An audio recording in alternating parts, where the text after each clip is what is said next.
triplex villas at Konnur, APR Projects. పోలీసుల మీద ఎలాంటి అలా మాట్లాడితే నాలుకల కోసాన్ని మీసం తిప్పి మరీ ఛాలెంజ్ చేశారు. మాట్లాడినారు అనే మాటను అన్నప్పుడు తప్పు చేసిన వాడిని ఓల్డ్ టౌన్ సర్కిల్లో నిలబెట్టి తోలు తీసిన రోజు మిమ్మల్ని ప్రతి ఒక్కరు అనంతపురం జిల్లా ప్రజానికమంతా ఒక హీరోగా వివరించుకున్నారు. మీది ఒక వీడియో బయటకు వీడియో తీసుకొని మీదే అని, దాని తర్వాత ఇంటి అద్దె కట్టడం లేదని మల్లికార్జునరావు బయటకు వచ్చి ఆందోళన చేయడం. మరి వైసీపీని ఎందుకు ఎంచుకున్నారు మీరు ఆ రోజు? తరిమేల నాగిరెడ్డిని, ఉయ్యాలవాడ నరసింహారెడ్డిని, బిఆర్ అంబేద్కర్ను, జ్యోతిబా పూలేను, వీళ్ళ నలుగురిని తీసుకుని వచ్చి ఒక రోల్లో మెత్తగా దంచి దాంట్లో నుంచి జగన్మోహన్ రెడ్డి వచ్చినాడేమో. పిచ్చి పీకిపోయినట్టుంది. నా పైన చాలా కామెంట్స్ చేశారు, నన్ను ఇది చేశారు వీళ్ళు. మరి ఎందుకు ఈ పార్టీలో నేను ఉండాలి అన్న ఆలోచన ఎందుకు రాలేదు మీకు? ఈ బొందలో ఊపిరిన్నంత వరకు, నా కట్ట కాలేంత వరకు వైసీపీలోనే ఉంటా. నేను చనిపోయినా నా శవంపై వైసీపీ జెండా కప్పాలి అన్న వారంతా కూడా ఈరోజు పార్టీలు మారి టీడీపీలో ఉన్నారు సార్. ప్రకాష్ రెడ్డి గారు ఎందుకు, గోరంట్ల మాధవ్ గారు నియోజకవర్గంలో నన్ను డిస్టర్బ్ చేస్తున్నారు. నేను నియోజకవర్గ ఇన్ఛార్జిగా ఉండగా నియోజకవర్గంలో ఈ రోజు గోరంట్ల మాధవ్ గారి చుట్టూ ఉండే ప్రతి ఒక్కరు కూడా తోపుదుర్తి ప్రకాష్ రెడ్డి గారిని వ్యతిరేకించే వారే నేను అంటాను. ఎందుకో గోరంట్ల మాధవ్ గారు రాప్తాడుపై ఫోకస్ పెట్టారు. మీరు పదే పదే వెనక నుంచి మిథున్ రెడ్డి గారు మిమ్మల్ని ముందు పెట్టి గేమ్ ఆడుతున్నారు. ప్రస్తుతం గోరంట్ల మాధవ్ గారి లక్ష్యం ఏంటి? ఖచ్చితంగా నేను రాంబాణం అనుకుంటున్నా. ఈ రామబాణం ఎవరిని బలి తీసుకుంటుందో తెలియదు. నువ్వు ఎట్లా మాట్లాడుతున్నావు అట్లా? పరిటాల కుటుంబాన్ని ఢీ కొట్టి బరిలో నిలబడగలరా? గవర్నమెంట్ అనేది అట్టర్ ఫెయిల్యూర్ అయింది. మరోసారి తెలియజేస్తాం. ఎప్పుడు ఎన్నికలు జరిగినా జగన్మోహన్ రెడ్డి ఓడేది లేదు, చంద్రబాబు నాయుడు మళ్ళా గెలిచేది లేదు. దీన్ని రాసి పెట్టుకున్నారు. అరే సాంబో రాసి పెట్టుకోరంటే నేను అలీని కాదు, మీరు పవన్ కళ్యాణ్ కాదు. గోరంట్ల మాధవ్ అంతే. Welcome to Suman TV. నేను మీ నాగరాజ్ బైర్శెట్టిని. ఈ రోజు ఈ ప్రోగ్రామ్ మనకు స్పాన్సర్ చేస్తుంది ఎకో తేజాస్ విద్యుత్ వాహనాల సంస్థ. 2019 ఎన్నికల ముందు వరకు ఆయన ఒక సిఐ, ఎవరి మాట వినని సీతయ్యగా పేరు తెచ్చుకున్న సిఐ. ఆయన సిఐ ఉద్యోగానికి రాజీనామా చేసి అనూహ్యంగా రాజకీయాలకు వచ్చిన ఆయన ఉరుములా ఉరిమాడు, మెరుపులా మెరిచాడు. ప్రస్తుతం అంటే 2024 ఎన్నికల తర్వాత ఆ తుఫాను ఆగిపోయింది. ప్రస్తుతం ఆయన ఏం చేస్తున్నాడు? సైలెంట్గా ఉన్నాడా, ఆ తుఫానులా ముందుకు రాబోతున్నాడా అన్న వివరాలు తెలుసుకోవడానికే ఈరోజు ఈ దానిమ్మ తోటకు వచ్చాను. ఇంతకా ఆ తోట అయితే ఆయన కాదులేండి, ఆయన ఫ్రెండ్ది. ఇక్కడికి వచ్చాను నేనంతే. కానీ ఇంతకు ఆయన ఎవరో మీ అందరికీ తెలిసి ఉంటుంది. తెలియని వారి కోసం చెప్తున్నా.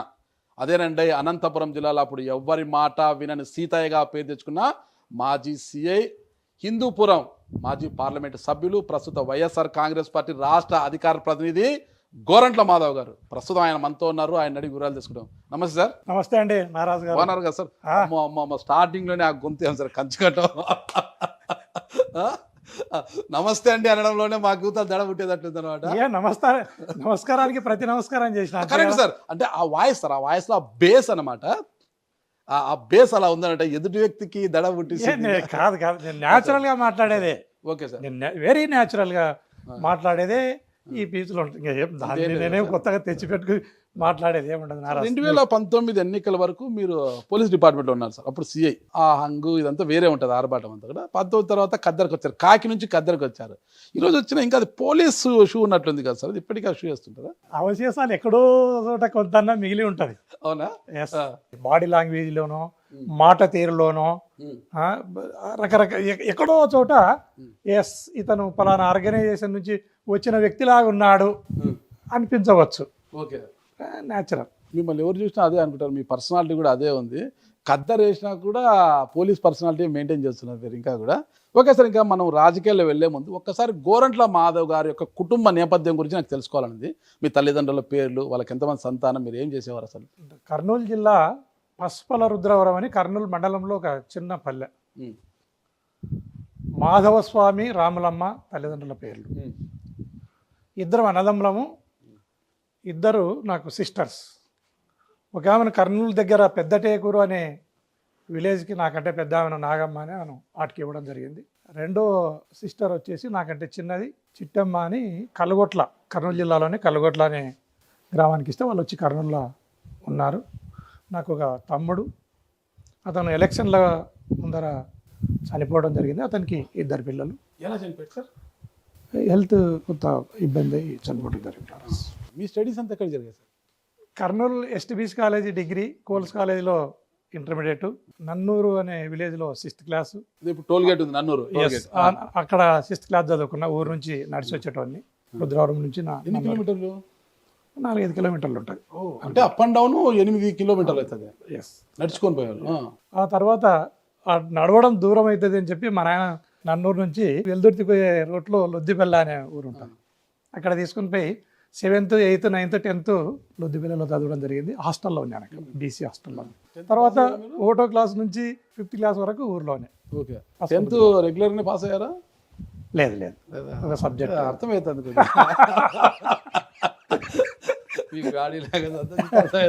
Intermediate regular pass. రెగ్యులర్. డిగ్రీలో history, political science, special Telugu. Special Telugu. ఇంకా డిగ్రీ తర్వాత ఇంకా పీజీ ఏం చేయలేదు సార్? Law, SK university.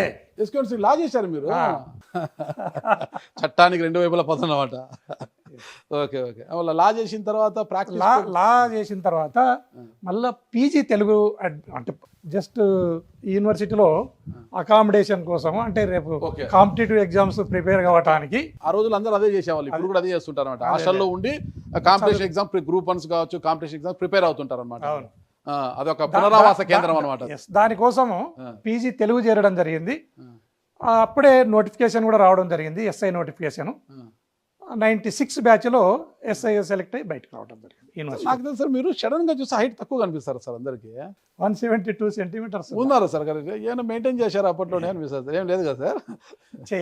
చేయలేరు సార్, అది ఇంపాసిబుల్. పరమ నిష్ఠాగరిష్ఠులైన వ్యక్తులే బోర్డులో ఉంటారు.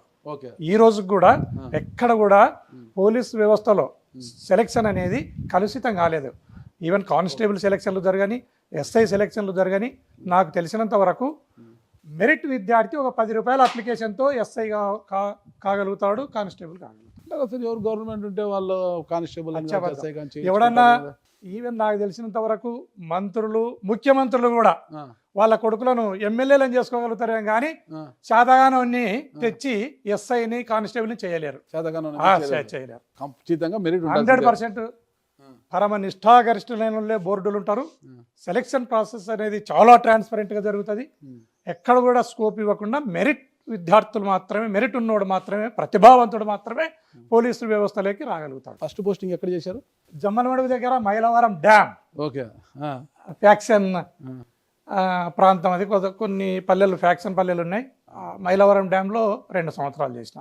అదే అనమాట నేపథ్యము. అసలు మొట్టమొదటి పోస్టింగ్ ఫ్యాక్షన్ ఏరియాలో పడ్డారు కాబట్టి మీరు కూడా ఆ స్థాయిలో ఎవరి మాట విని సీతాయిగా మారిపోయారు. మీరు డిపార్ట్మెంట్ లో పనిచేసిన చాలా వివాదాలకు కేర్ ఆఫ్ గా నిలుస్తుండేవారు సార్. అసలు ఎక్కడా కూడా ఏ పని చేసినా కూడా నేను రొటీన్ గా పోతుంటాను.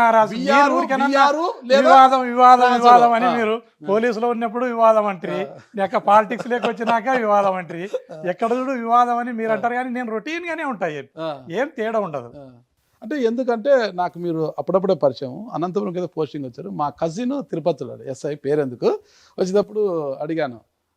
మాటల్లో సందర్భం వచ్చి ట్రాన్స్ఫర్ జరిగాయంట కదా, మొన్న ఇట్లా గోరంట్ల మాధవ్ గారు అని అనంతపురంకి వచ్చారు. ఎట్లంటే అబ్బా ఆయననా మా సీనియర్, అమ్మో ఆయనతో చాలా ప్రమాదం, కొద్దిగా వెంటలు ఎవరి మాట విండు కొద్ది వెంటలు అని. ఏమంటే అమ్మమ్మ చాలా సిన్సియరు, ఆనెస్ట్ ఆఫీసర్, కానీ ఎవరి మాట విండు, ఎక్కడ పని చేసినా కొద్ది కాలమే తట్టుకోలేరు ఆయన్ని అన్నాడు. నిజంగా నేను చూశాను అనమాట. నిజంగా మిమ్మల్ని చూశాను, ఆ ఫెరోషియస్ అదంతా కూడా చూశాను.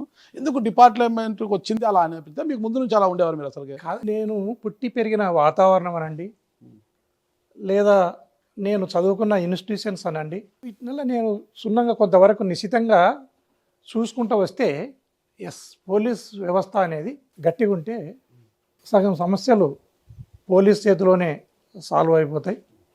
దౌర్జన్య పరులను ఎక్కడ ఎంటర్టైన్ చేయరాదు. సామాన్యమైన మనిషి పోలీస్ స్టేషన్కి నిర్భయంగా రావాలా. సామాన్యమైన ప్రజలు నాకు పలానా పోలీస్ ఆఫీసర్ ఉన్నాడు నా ఏరియాలో, నాకు పూర్తి స్థాయిలో భద్రత ఉంది అనే ఫీల్ కావాలనే ఆలోచన కలిగిన వాడిని. Friendly police. ఓకే సరే. ఆ క్రమంలో భాగంగా మీ మీద వివాదాలు వచ్చినాయి, అవన్నీ పక్కకు పోతే అసలు ఆ రోజు 2014లో తెలుగుదేశం పార్టీ అధికారంలో ఉంది, మీరు చూసే సిఐఏ. ఎప్పుడు పోలీస్ ఏ స్థాయిలో ఉన్నా కూడా ఖద్దరికి స్థలం కొట్టక తప్పదు. ఖద్దర్ ఈజ్ ద మెయిన్, ఓకేనా? మరి అలాంటి ఖద్దరికి ఛాలెంజ్ చేస్తూ ఆ రోజు ఆయన ఏదో పెద్ద ఆయన పోలీసు గురించి ఏదో మాట్లాడాడు. 14 కాదు 19లో, అదే 18 అదే 19కి ముందు 14 నుంచి 19 వరకు టీడీపీ అధికారంలో ఉంది. మీరు చూసే పోలీస్ యూనియన్ గౌరవ అధ్యక్షుడు ఏదో ఉన్నారు మీరు, ఓకే? త్రిలోక్ గారు అధ్యక్షుడుగా ఉన్నారు. ఐ థింక్ మీరు గౌరవ అధ్యక్షుడు అనుకుంటాను నేను అప్పుడు. నేను వైస్ ప్రెసిడెంట్ ఉన్నారు మీరు. ఏ ధైర్యంతో మీరు ఆ రోజు వచ్చి అసలు మీరు నా పోలీసుల మీద ఎలాంటి అలా మాట్లాడితే నాలుకల కోసాన్ని మీసం తిప్పి మరి ఛాలెంజ్ చేశారు? అసలు ఏంటి ఆ ధైర్యం, ఎక్కడి నుంచి వచ్చింది? ఆ రోజు ఆ పరిస్థితులు పోలీసు పూరా డిమోరలైజ్ అయ్యే పరిస్థితి ఉంది, తప్పని పరిస్థితి, ఖచ్చితంగా మాట్లాడాల్సిన పరిస్థితి ఉంది. కాబట్టి ప్రెస్ మీట్ పెట్టడం జరిగింది. ఇట్లా రొటీన్గా ప్రెస్ మీట్ పెడితే ఆ ప్రెస్ మీట్లో పోలీసు వాళ్ళను మాటను మాట్లాడినారు అనే మాటను అన్నప్పుడు స్పాంటేనియస్గా అన్నారు, సడన్గా అతను ఎవరైతే విలేకరు ఉన్నారో అతను ఆ మాటను అన్నప్పుడు నాకు కూడా సడన్గా నేను కూడా కొంత ప్రొవోక్ అయి దానికి సమాధానం చెప్పవలసిన పరిస్థితి ఏర్పడింది. అందులో భాగంగానే ఆ మాట వచ్చింది తప్ప వ్యక్తిగతంగా నాకు వాళ్ళకు పగ లేదు, శత్రుత్వం లేదు, ఇది అందరికీ తెలిసిన విషయం. అది అప్పటి వరకు జిల్లాలో జేసీ ఫ్యామిలీ అంటే కొంత భయపడేవారే, అధికారులు కావచ్చు, సామాన్యులు కావచ్చు. అంటే జేసీ దివాకర్ రెడ్డి మీదే మీసాలు దిపడి ఎవరానైనా పోలీస్ అని రాష్ట్ర వ్యాప్తంగా ఒక పెద్ద చర్చకైతే దారింది. జేసీ వాళ్ళ పైన తొడగొట్టాడంటే మీసాలు తిప్పాడంట అనేది అది ఎక్కడికెక్కడ వెళ్ళింది. అయితే దాని తర్వాత మీరు ఒక హీరోగా మారిపోయారు. ఇరు పార్టీలు, ఇటు టీడీపీ కావచ్చు, ఇటు వైసీపీ కావచ్చు, ఇద్దరు కూడా ఆ రోజు మీకు టికెట్ ఇవ్వడానికి సిద్ధంగా ఉండారు, ఓకేనా? మరి వైసీపీని ఎందుకు ఎంచుకున్నారు మీరు ఆ రోజు? ఒకసారి క్షుణ్ణంగా గమనిస్తే నాగరాజు, గౌరవ మాజీ ముఖ్యమంత్రి వర్యులు జగన్మోహన్ రెడ్డి గారిని మనం బాగా నిశితంగా గమనిస్తే ఆయనలో ఒక తరిమేల నాగిరెడ్డిని, ఉయ్యాలవాడ నరసింహారెడ్డిని, బిఆర్ అంబేద్కర్ను లేదా జ్యోతిబా పూలేను, వీళ్ళ నలుగురిని తీసుకుని వచ్చి ఒక రోల్లో వేసి రోకల బండ తీసుకుని మెత్తగా దంచి దాంట్లో నుంచి మనం తీస్తే జగన్మోహన్ రెడ్డి వచ్చినాడేమో అనే భావన కలుగుతుంది మనం బాగా పరిశీలిస్తే. ఎస్, పిచ్చి పీకిపోయినట్టుంది. ఎస్, నో, ఇంతమంది మేధావులని జగన్మోహన్ రెడ్డి గారితో మీరు పోలుస్తున్నారు. 100% మాధవ్ గారికి ఏమన్నా? నో 100% నేను కరెక్ట్ గా ఉన్నారు కదా? 100% కరెక్ట్ ఉన్నారు. దాంట్లో మళ్ళీ తిరిగేలేదు. మానసిక పరిస్థితి గవర్నమెంట్ మాధవ్తో మాట్లాడుతున్నాం. మానసిక పరిస్థితి నాకు తెలుసు. ఓకే, స్టబన్ ఎందుకంటే ఇంతమంది మేధావులు వచ్చి రోడ్లో రుద్దితే జగన్మోహన్ రెడ్డి గారు అంటే నాకు ఆందోళన అయింది. దాని మీద కట్టుబడి ఉంటా. ఇదే మాట దీని మీద ఎందుకు కట్టుబడి ఉంటా అనేది కూడా ప్రజా సంఘాలు కావచ్చు, ఎవరైనా దీని మీద బజార్ రోడ్డు మీదకి వస్తారు వాళ్ళు రాని తరిమల నాగిరెడ్డి కావచ్చు, ఇంకా వీళ్ళందరూ అన్నారు. మీరు వాళ్ళని ఏం మాట్లాడుతున్నాను కలిపి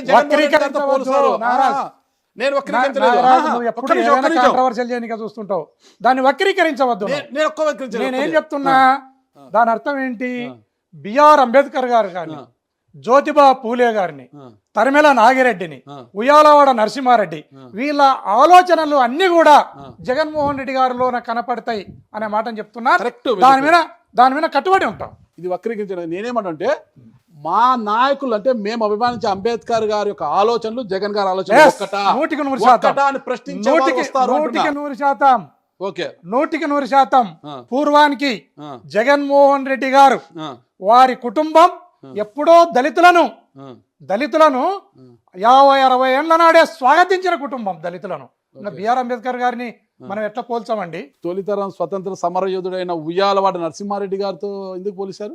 అతనికి ఉండే దమ్ము, అతనికి ఉండే ధైర్యం, అతనికి సమాజం పట్ల అతనికి ఉండే కన్సర్న్, వీటినన్నింటినీ కలిపి నేను వాళ్ళని పోల్చడం జరిగింది. రాజకీయాల కంటే వైసీపీలోకి వెళ్ళక ముందు ఒక ప్రశ్న, నాకు అది క్లారిటీ కావాలి. నాకు ప్రభాకర్ చౌదరి గారు ఆ రోజు ఎమ్మెల్యేగా ఉన్నప్పుడు మిమ్మల్ని కోరి తెచ్చుకున్నాడు ఆయన. 1 టౌన్ అనుకుంటా, ఓల్డ్ టౌన్ 1 టౌనే కదా అది, తెచ్చుకున్నాడు. ఆయనకు మీకు బాగా సంబంధం అండి. ఆ రోజు ఇక మీరు వైసీపీలోకి వెళ్తారనగా ప్రభాకర్ చౌదరి గారితో దాదాపు అరగంటకు పైగా రహస్యంగా మాట్లాడి వచ్చారు. 1 టౌన్ పోస్టింగ్ మీరు ఒకసారి గమనించండి.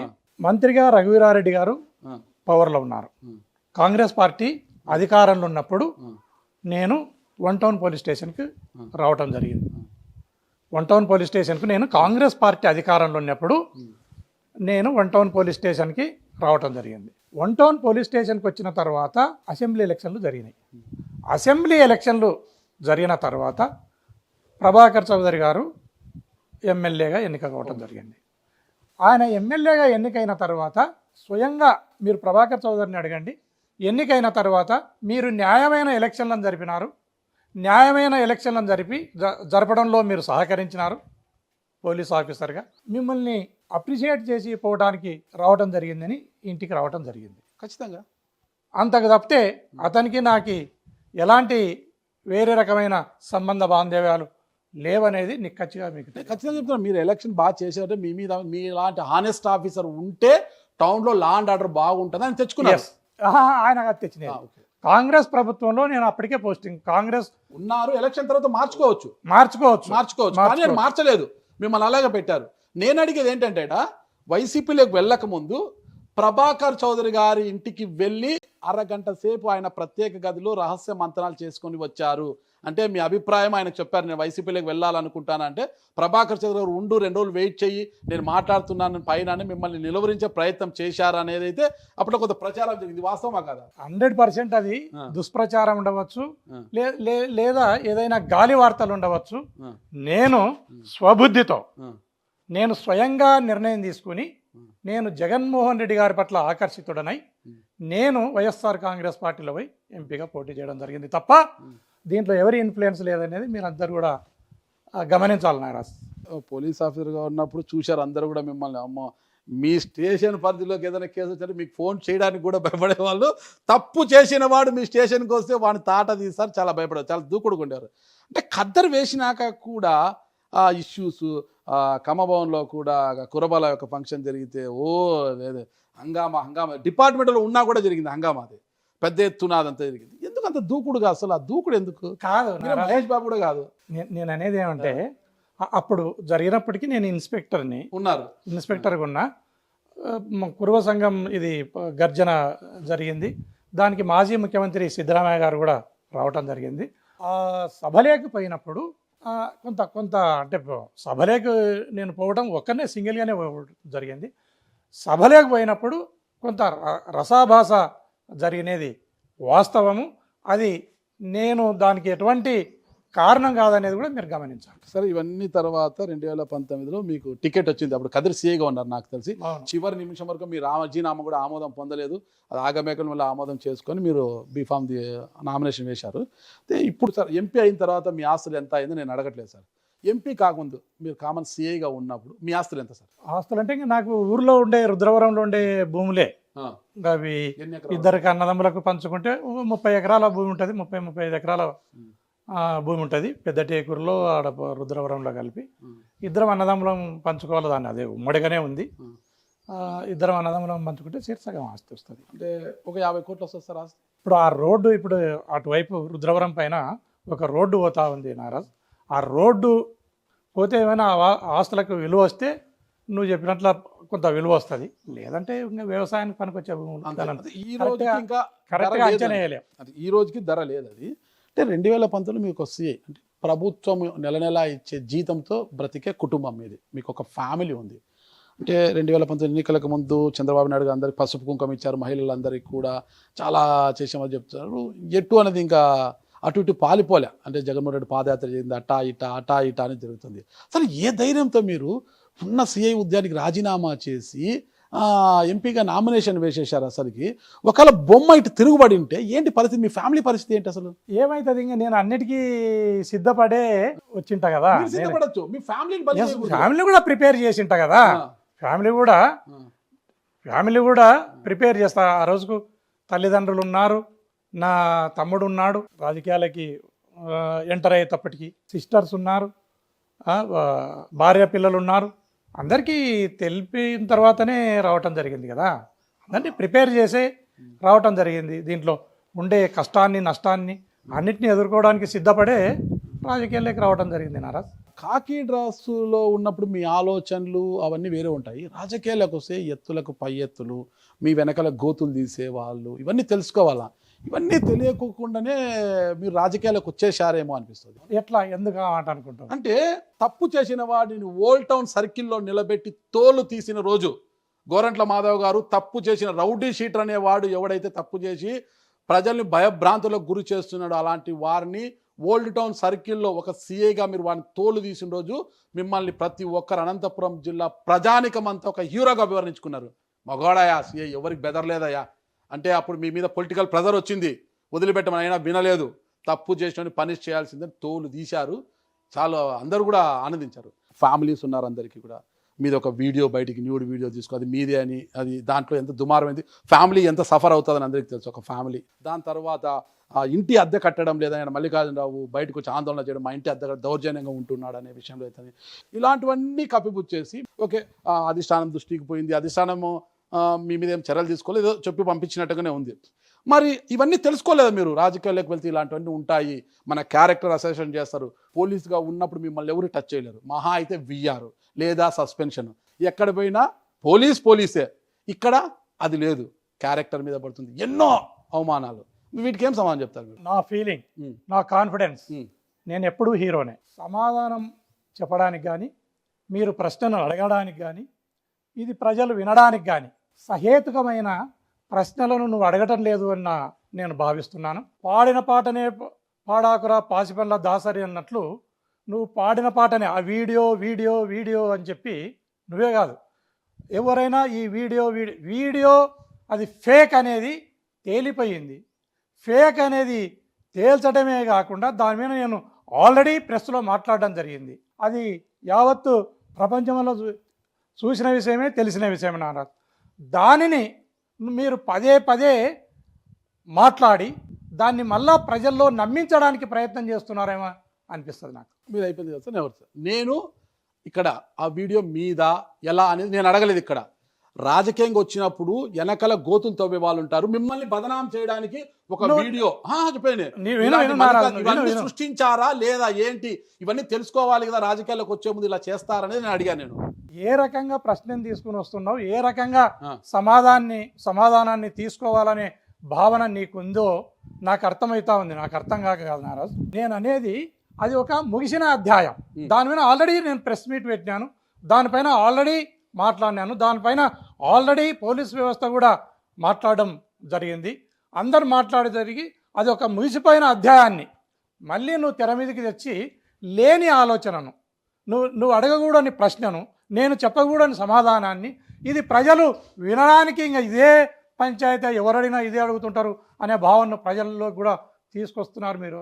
సరే, వీడియో విషయం అయితే నేను వాంటెడ్గా లేదు, ఒకవేళ మీరు హర్ట్ అయినట్టే సారీ. కానీ మల్లికార్జునరావు ధర్నా చేయడాన్ని కూడా ఆ రోజు పత్రికల్లో చాలా ఇది రాశారు, ఎంపీ గౌడి దౌర్జన్యంగా ఉన్నాడు, ఆయన ధర్నా చేస్తున్నాడు, అద్దెలు కట్టడం. అతన్ని మల్లికార్జున రెడ్డిని కూడా నువ్వు పోయి స్వయంగా ఇంటికి పోయి అడుగునారా? నేను ఆ ఇంటిని జిఎంఆర్ అని ఒక ముత్యాలరెడ్డి ఫంక్షన్ హాల్ ఉంటే ఆ ఎలక్షన్లకు ముందు ప్రచారం కంటే ముందు ఆ ఇంట్లో ఆ జిఎంఆర్ ఫంక్షన్ హాల్లో ఉండడం జరిగింది.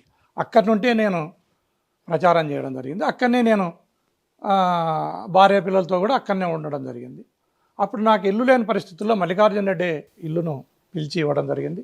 నువ్వు ఇల్లు కట్టుకునే వరకు లేదా ఇల్లు కొనేంత వరకు దీంట్లో ఉండు సార్ అనే మాట చెప్పడం జరిగింది. నువ్వు స్వయంగా పోయి కూడా మల్లికార్జున రెడ్డిని అడుగు, నేను అబద్ధం చెప్పాను. కాకపోతే 2 సంవత్సరాల తర్వాత నాకు ఇల్లు దొరకటం లేదు, పెద్ద ఇల్లు దొరకాల, గన్మెన్లు ఉంటారు లేదా విజిటర్స్ వస్తారు, నాకు అంతా కొంచెం పెద్ద ఇల్లు దొరకాల. ఆ ఇల్లు చూసుకునే క్రమంలో కొంత లేట్ జరిగింది, అతనికి నాకు కొంత రప్చర్ జరిగినది నిజమే, కానీ దాంట్లో ఎలాంటి దౌర్జన్యం లేదు, ఎలాంటి దుర్మార్గం లేదు. ఈ మాట నువ్వే మల్లికార్జున రెడ్డిని కూడా అడగండి. ఒక హీరోలాగా వచ్చిన మీరు ఎంట్రీ ఇచ్చారు 19 నుంచి 24 వరకు, అంటే ఒక సిఐగా మీ మార్కు చూపించారు డిపార్ట్మెంట్లో. మరి 5 ఏళ్ల పాటు ఒక ఎంపీగా మీరు చూపించిన మార్క్ ఏంటంటే ఏం చెప్తారు? మనకు నేను కొత్తగా ఎంపీ అయిన కొత్తలో ఒక 5-6 నెలల పాటు ఈ వ్యవస్థకు అలవాటు పడడానికే ఒక 5-6 నెలలు ఖచ్చితంగా ఉంటుంది. నేను కొత్తగా రాజకీయాలు లేకొచ్చినోని కాబట్టి. తర్వాత ఒక 2 సంవత్సరాలలోనే, 1 సంవత్సరం లోపట్నే కరోనా రావటం జరిగింది. కరోనా కాలంలో మనం ఏమీ చేయలేకపోయినాం. ఒక 10-15 కోట్ల 25 కోట్లు రావాలా ప్రతి సంవత్సరం, 5 కోట్లు ఎంపీ నిధులు రావాలి, ఎంపీ ల్యాడ్స్ రావాలా. 15 కోట్లు మాత్రమే రావటం జరిగింది. 15 కోట్లను అన్ని నియోజకవర్గాలకు సమానంగా, అంటే ఏదైనా కొంత వెనుకబడిన ప్రాంతం ఉంటుంది, ఆ వెనుకబడిన ప్రాంతానికి కొంత ఎక్కువ తక్కువ అందరికీ సమానంగా డిస్ట్రిబ్యూట్ చేయడం జరిగింది. ఈ జిల్లాలో వచ్చిన నువ్వు రోడ్లను నువ్వు ఆ కన్సర్న్డ్ ఎమ్మెల్యేలను అడగండి, నేను స్వయంగా గడ్కరీ దగ్గరికి పిలుచుకొని పోయి ఆ ఎమ్మెల్యేలను రిప్రజెంటేషన్స్ ఇచ్చి ఎక్కడ ఏమి రోడ్లు కావాలనో ఆ రోడ్లనల్ని ఇప్పుడు ఈరోజు ఈ 5 సంవత్సరాలలో ఏవైతే రోడ్లు ఎస్టాబ్లిష్ అయినాయో, రోడ్లు తయారైనాయో, ఆ రోడ్లకు అన్నిటికి కూడా నేను గడ్కరీ గారి దగ్గర తీసుకుని పోయి నేను రిప్రజెంటేషన్, ఈవెన్ మీరు పుట్టపర్తి అయినా అడగండి, ధర్మవరం అయినా, నువ్వు ఏ ఎమ్మెల్యేనైనా అడగండి, నేను స్వయంగా తీసుకుని పోయి రిప్రజెంటేషన్స్ను ఇచ్చే ఆ రోడ్లను తీసుకురావటం జరిగింది. అది మార్పు కాదన్నారా?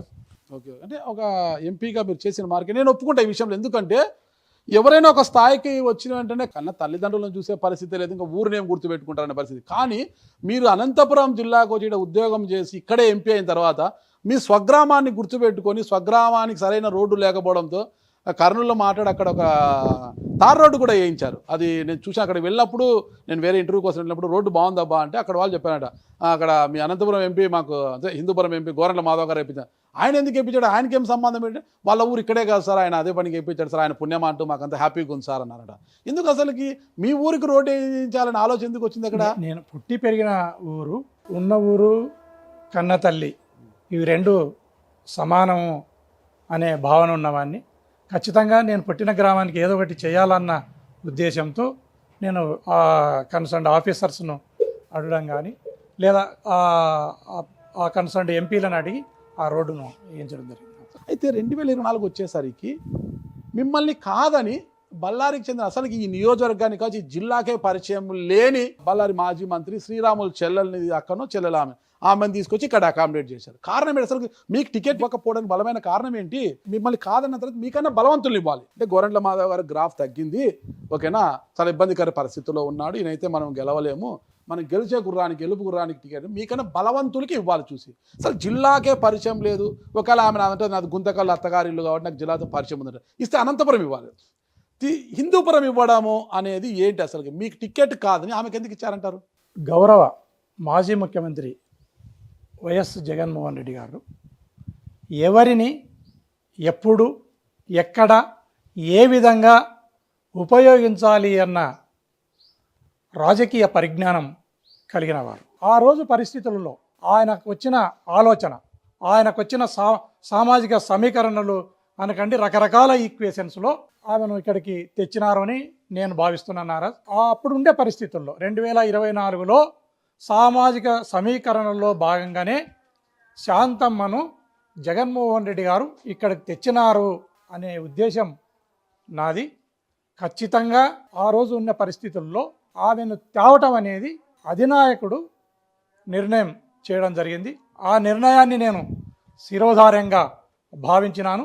పార్టీ అధినేత ఏ నిర్ణయం తీసుకున్నా ఆ నిర్ణయానికి కట్టుబడి ఉండడం అనేది ఈ పార్టీలో ఒక సామాన్యునిగా నా ఆలోచన.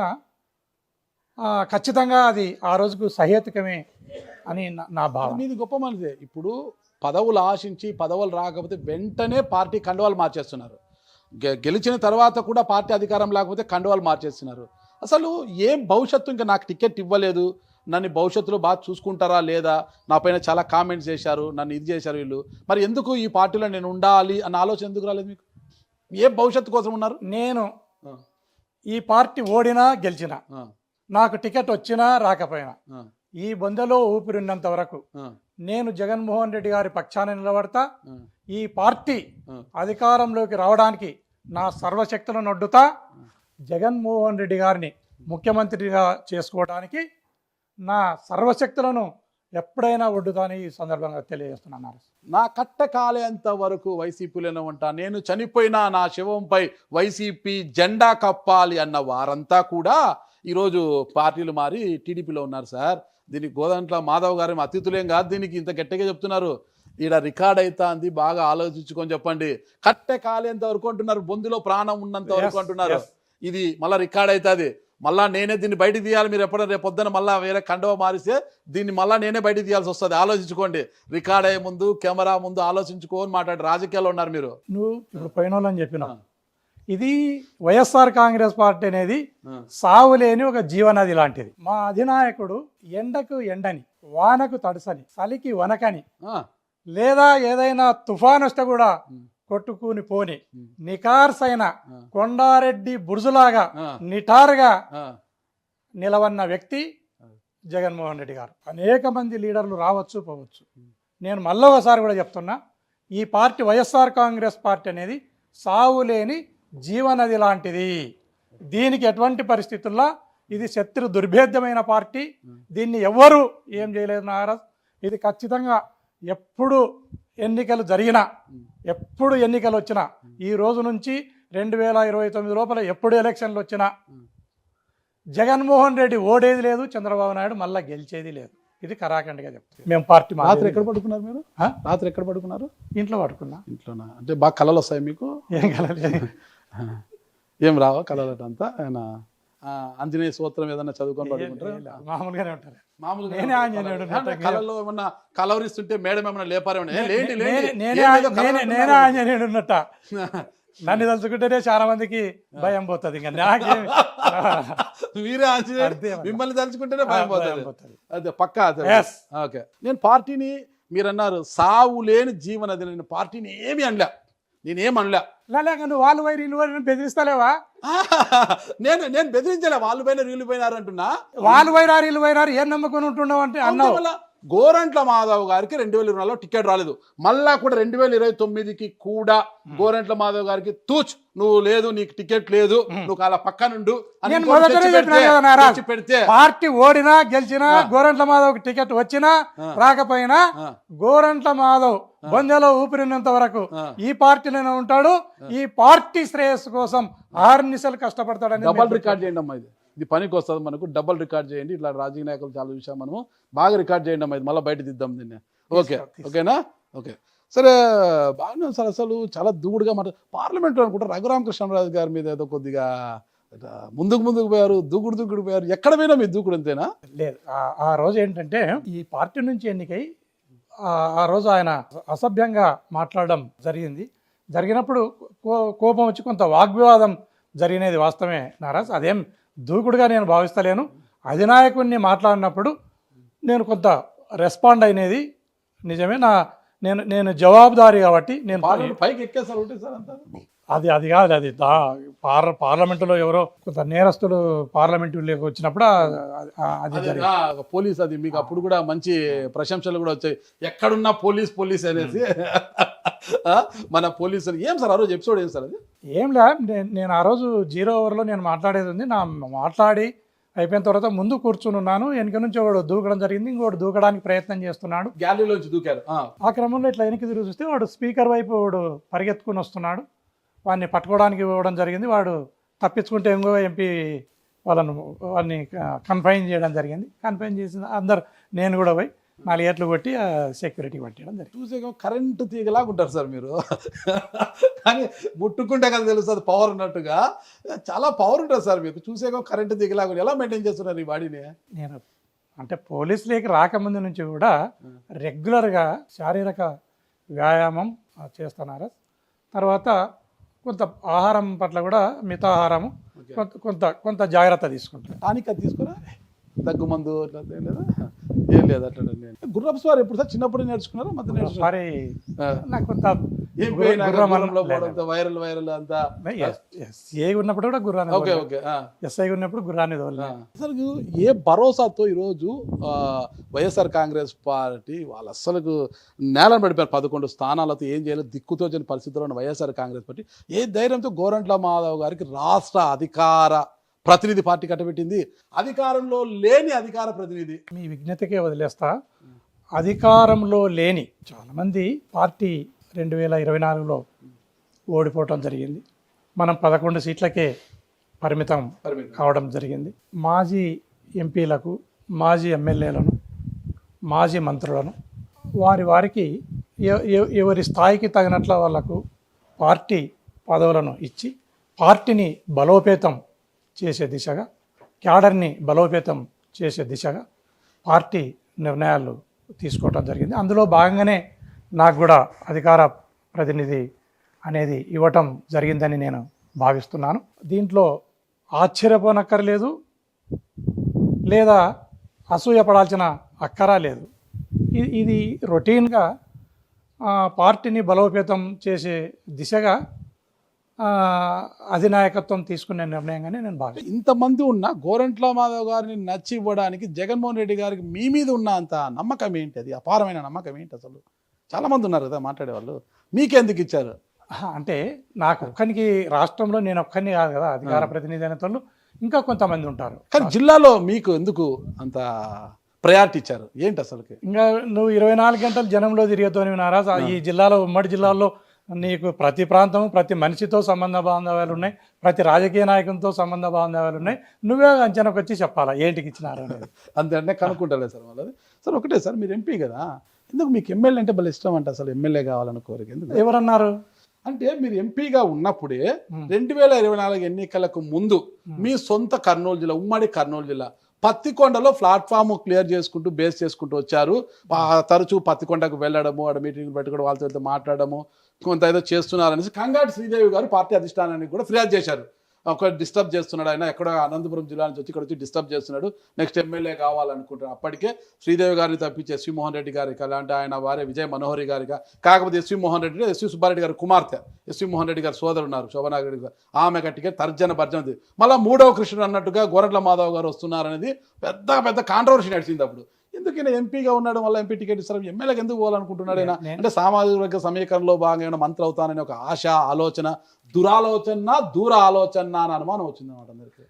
ఎవరైనా కానీ ఈ పార్టీలో ఎమ్మెల్యే కావాలన్నా, ఎంపీ కావాలన్నా, మంత్రి కావాలన్నా ఫస్ట్ అధినాయకుని ఆశీర్వాదం ఉండాలా, ప్రజల ఆశీర్వాదం ఉండాలా, పైవాడు భగవంతుని ఆశీర్వాదం ఉండాలి.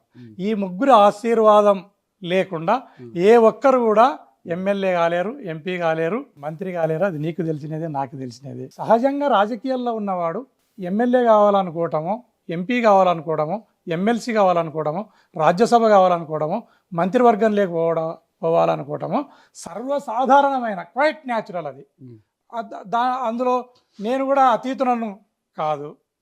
ఖచ్చితంగా జగన్మోహన్ రెడ్డి గారు, ప్రజలు, భగవంతుడు, ఈ ముగ్గురు ఆశీర్వాదం ఉంటేనే అసెంబ్లీకి పోగలుగుతాం, పార్లమెంట్లోకి పోగలుగుతాం.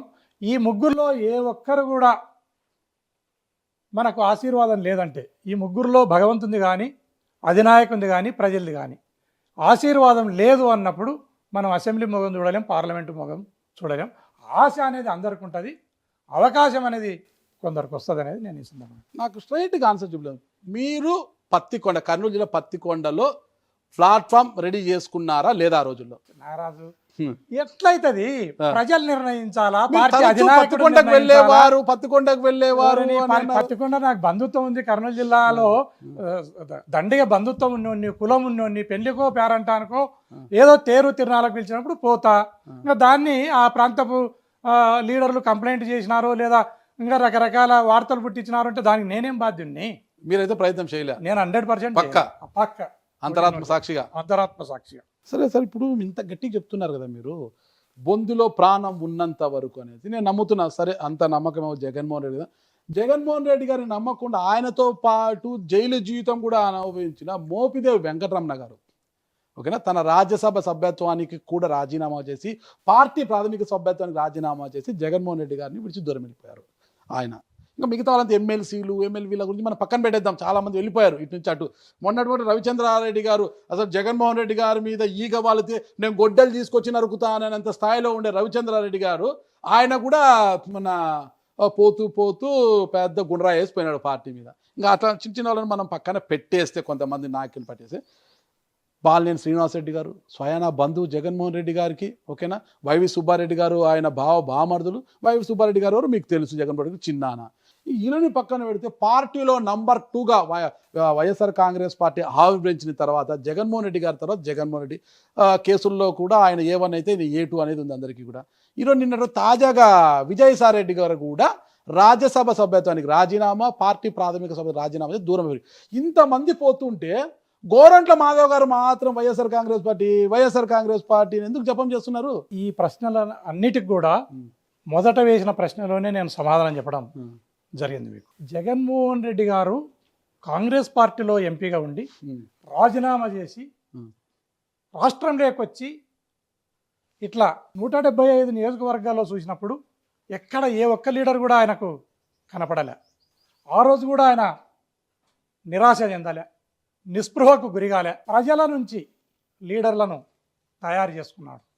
ప్రజలలో నుంచే లీడర్లను తయారు చేసుకుని ఆంధ్రప్రదేశ్ నుంచి ఆయన లీడర్గా ఎంచుకొని ఇసిరికట్ నుంచి పడేస్తే ఆంధ్రప్రదేశ్ నుంచి స్ట్రైట్గా పార్లమెంటులో పడి ఎంపీలు అయిన వాళ్ళు ఉన్నారు, అసెంబ్లీలో పోయి ఎమ్మెల్యేలు అయిన వాళ్ళు ఉన్నారు. 151 సీట్లు సింగిల్గా. ఈరోజు ఉమ్మడిగా కూటమి అంతా బీజేపీ, తెలుగుదేశం, జనసేన ముగ్గురు కలిస్తే కూడా నాకు తెలిసినంత వరకు 21 ఎంపీలు. ఆ రోజు మాకు 22 ఎంపీలు, ఒక్కడు సింగిల్గా 22 ఎంపీలు గెలవడం జరిగింది. 151 సీట్లను ఎమ్మెల్యేలను గెలవడం జరిగింది. పోతుంటే వద్దన్నాడు, వచ్చేతోళ్ళను వద్దన్నాడు. వారి వారి అవసరాలను బట్టి, వారి వారి అజెండాలను బట్టి పోయేటోళ్ళు పోతూ ఉంటారు, వచ్చేటోళ్ళు వస్తూనే ఉంటారు. లీడర్లను తయారు చేసుకోవడానికి జగన్మోహన్ రెడ్డికి వెన్నతో పెట్టిన విద్య. ఎంతమంది పోయినా ఆయన నిరాశ నిస్పృహకు గురిగాడు. మీరు విజయసాయి రెడ్డి గారిది అడిగినట్టు చెప్తున్నా. విజయసాయి రెడ్డి గారు ట్వీట్ చేయడం జరిగింది, ప్రెస్లో కూడా మాట్లాడడం జరిగింది. నేను వైఎస్ రాజారెడ్డి గారి దగ్గర నుంచి, దివంగత మహానేత రాజశేఖర రెడ్డి గారి దగ్గర నుంచి జగన్మోహన్ రెడ్డి గారి వరకు వారి కుటుంబానికి నేను ఎంతో కృతజ్ఞతతో ఉన్నాను. వారి కుటుంబం పట్ల నాకు ఎంతో నమ్మకము, విశ్వాసం ఉంది. నేను ఆ కుటుంబం నుంచే ఇంతవరకు ఎదగటం జరిగింది. నేను ఈరోజు ఇటు రాష్ట్రానికి కానీ అటు పార్టీకి కానీ న్యాయం చేయలేకపోతున్నాను. ఈ పరిస్థితుల్లో నాకంటే ఇంకా ప్రతిభావంతులను ఎవరైనా తెచ్చుకొని వాళ్ళను ప్రోత్సహించడం అనేది మంచిదని నేను భావిస్తున్నాను. అందుకోసమే రాజీనామా చేసి నేను వ్యవసాయం చేసుకునికి వెళ్తున్నాను అనే మాటను ఆయన చెప్పడం జరిగింది. అప్పుడు అది ఒక వివాదం లేని అంశంగా మనము భావించాలి. అతను ఇప్పుడు తీసుకున్న ఆయన నిర్ణయాన్ని మనం ఎవరం కూడా అది ఇద్దరి మధ్య, జగన్మోహన్ రెడ్డి గారి మధ్య, విజయసాయి రెడ్డి గారి మధ్య చర్చలు కూడా జరిగింటే మాట్లాడింటారు. అన్ని లండన్ లో చెప్పడం జరిగింది. ఇంకా కొంతమంది మీరు ఎంపీలను కూడా చెప్పడం జరిగింది. ఎంతమంది పోయినా నేను చెప్పేది మళ్ళీ ఒకసారి తెలియజేస్తున్నా, ఈ పార్టీ అనేది సాగు లేని ఒక జీవనది అనేది నేను చెప్పడం జరిగింది. చాలా చెప్పారు. పాండిత్యం, డిగ్రీలో ఉన్న తెలుగు అన్ని కలిపి బాగా చెప్తున్నారు మీరు. ఎందుకంటే ఇంటర్మీడియట్ తెలుగు కదా, మీరు తెలుగుని అట్లే మిక్సీలో వేసి రుబ్బి మింగేసినట్టున్నారు మీరు. 100% ఈ పార్టీ బలోపేతం అవుతూనే పోతుంది. ఇలాంటి పరిస్థితులను ఎన్నో చూసిన వారు జగన్మోహన్ రెడ్డి గారు. పార్టీ ఉచ్చస్థితిలో చూసడం జరిగింది. ఆయన పూర్తి ఇబ్బందికరమైన పరిస్థితులను కూడా పార్టీ ఆయన చూడడం జరిగింది. ఖచ్చితంగా ఈ పార్టీని బలోపేతం చేసుకుంటా ముందుకెళ్తారు. రాబోయే ఎలక్షన్లలో ఖచ్చితంగా ఆంధ్రప్రదేశ్కు ఆయననే ముఖ్యమంత్రి అనేది నా ప్రగాఢ విశ్వాసం. విజయసాయి రెడ్డి గారి గురించి మీరు చెప్పారండి, ఆయన ఏం చెప్పారని నేను దానికి ఒప్పుకుంటాను. ఆయన జగన్మోహన్ రెడ్డి గారు మంచి జరగాలి, మంచి జరుగుతుందని కోరుకుని చెప్పి చాలా చక్కగా చెప్పారు. అదే క్రమంలోనే నరేంద్ర మోడీ గారు అమిత్ షా గారికి నా అభినందనలు, వాళ్ళు చక్కగా చేశారు అదే చెప్పడం ఏంటి, చంద్రబాబుతో నాకు రాజకీయ విభేదాలు తప్పితే వ్యక్తిగత విభేదాలు అని చెప్పడం ఏంటి, పవన్ కళ్యాణ్ గారు నాకు చిరకాల మిత్రుడు, ఈ అంశాలతో పని లేదు కదా. ఇక్కడ వెళ్తున్నావు వైఎస్ఆర్ కాంగ్రెస్ పార్టీని ఆయన రాశాడు బాగా. ఎప్పుడు మీ త్రిపులార్ గారు అంటారు వైసీపీ వైఎస్ఆర్ కాంగ్రెస్ పార్టీ యువజన రైతు శ్రామిక కాంగ్రెస్ పార్టీ అని ఆయన చెప్తుంటారు అనమాట. ఆయన అట్లనే ఆయన కూడా క్లియర్గా రాసి లెటర్ పెట్టి ఇచ్చేసి పోవచ్చు. ఇక్కడ ఎందుకు మాట్లాడాలి? నరేంద్ర మోడీ గారిని ఎందుకు తీసుకురావాలి? ఆయన మీ పార్టీ నాయకుడు ఏం కాదు, ఆయన ఉద్దేశ ప్రధాని. అమిత్ షా గారిని ఎందుకు తీసుకురావాలి? ఆయన హోం మినిస్టర్, కేంద్రంలో ఉంటాడు ఆయన 2వ స్థానంలో. ఇక్కడ చంద్రబాబు గారితో రాజకీయ విభేదాలు తప్పితే వ్యక్తిగత విభేదాలు కథ ఏంటి? పవన్ కళ్యాణ్ గారు నా చిరకాల మిత్రుడు. పవన్ కళ్యాణ్ గారు మీరే కదా తిట్టింది, తిట్టి పెడుతుంది కదా 4 పెళ్లిళ్ళు, ఆ పెళ్లిళ్ళు, ఈ పెళ్లిళ్ళని. రాష్ట్రానికి కేంద్రానికి విజయసాయి రెడ్డి గారు అంటే కొంత ఆయన రాజ్యసభ సభ్యుడు, మాకు లీడర్గా ఉన్నాడు. రాజ్యసభలో ఫ్లోర్ లీడరు. ప్రధానమంత్రి గారికి కానీ అమిత్ షా గారు కానీ వాళ్ళ అపాయింట్మెంట్లు దొరకాలన్నా, వాళ్ళ దగ్గర ఏదైనా రిప్రజెంట్ చేయాలన్నప్పుడు ఇతను కూడా పోయేటోడు వచ్చేటోడు. ఆ సంబంధ బాంధవ్యాలు అనకండి, లేదా హ్యూమన్ రిలేషన్లో ఒక పెద్ద మనిషిగా, ఒక జెంటిల్మెన్గా ఆ మాటను మాట్లాడడంలో తప్పు లేదని నేను భావిస్తున్నాను నాగరాజు. అంతే కదా, కృతజ్ఞతలు చెప్పడం అనేది వేరే కాన్సెప్ట్ ఉంది అని నేనైతే భావిస్తాను. మీరు భావించరు కూడా లేదు, ఎందుకంటే మీరు వైసీపీ మీదన్నా జగన్మోహన్ రెడ్డి గారి మీదన్నా అచంచలమైన విశ్వాసంతో చాలా ఉన్నారు. భవిష్యత్తు ఏం నిర్ణయిస్తుందో మనం కూడా చూడాలి. ఓకే, మీరు ఎమ్మెల్యే కావాలి, ఎవరి ఆశీర్వాదం ఉంటేనే వాళ్ళు అసెంబ్లీలోకో పార్లమెంటులోకో లేదా పార్టీ యొక్క ఆశీర్వాదాలు ఉంటే ఎమ్మెల్సీగానో లేదంటే రాజ్యసభకో వెళ్తారన్నమాట. ఇది ఓకే. అయితే ఇటీవల 2024 ఎన్నికల తర్వాత 11 స్థానాలకే పరిమితమైన గోరంట్ల మాధవ్ గారు మాత్రము ఈ పార్లమెంటు పరిధిలో చాలా దూకుడుగా పోతున్నారు. ఇక్కడ వాళ్ళు దూకుడుగా వివరిస్తున్నారు. మరి ఈ దూకుడు బాగానే ఉంది, ఇదంతా పార్లమెంటు వ్యాప్తంగా ఉంటే బాగుంటుంది. ఎందుకో గోరంట్ల మాధవ్ గారు రాప్తాడుపై ఫోకస్ పెట్టారు. మొత్తం ఆయన దృష్టి అంతా రాప్తాడుపై ఉంది, ఒక వర్గాన్ని కూడగట్టేశారు ఈడ అని బయట ప్రచారం జరుగుతుంది. అది సత్యదూరమైన మాట నాగరాజు. నేను అధికార ప్రతినిధిని అయిన తర్వాత నేను పార్టీ యొక్క ఆలోచన విధానాన్ని లేదా ప్రభుత్వం చేసే తప్పులను క్షుణ్ణంగా అధ్యయనం చేసి ఎప్పటికెప్పుడు ఎండగట్టడం అనేది నా ప్రాథమిక విధి. అదే కాకుండా నేను ఈ పార్లమెంటు మెంబర్గా హిందూపురం పార్లమెంటు మెంబర్గా చేయడం జరిగింది. రాప్తాడు నియోజకవర్గం హిందూపురం పార్లమెంటులోకి వస్తానని మీ అందరికీ తెలిసిన విషయమే. మనకు అనంతపురం టౌన్ ఆనుకొని మొదలవుతుంది హిందూపురం పార్లమెంట్, రూరల్ కాడ నుంచి మొదలవుతుంది.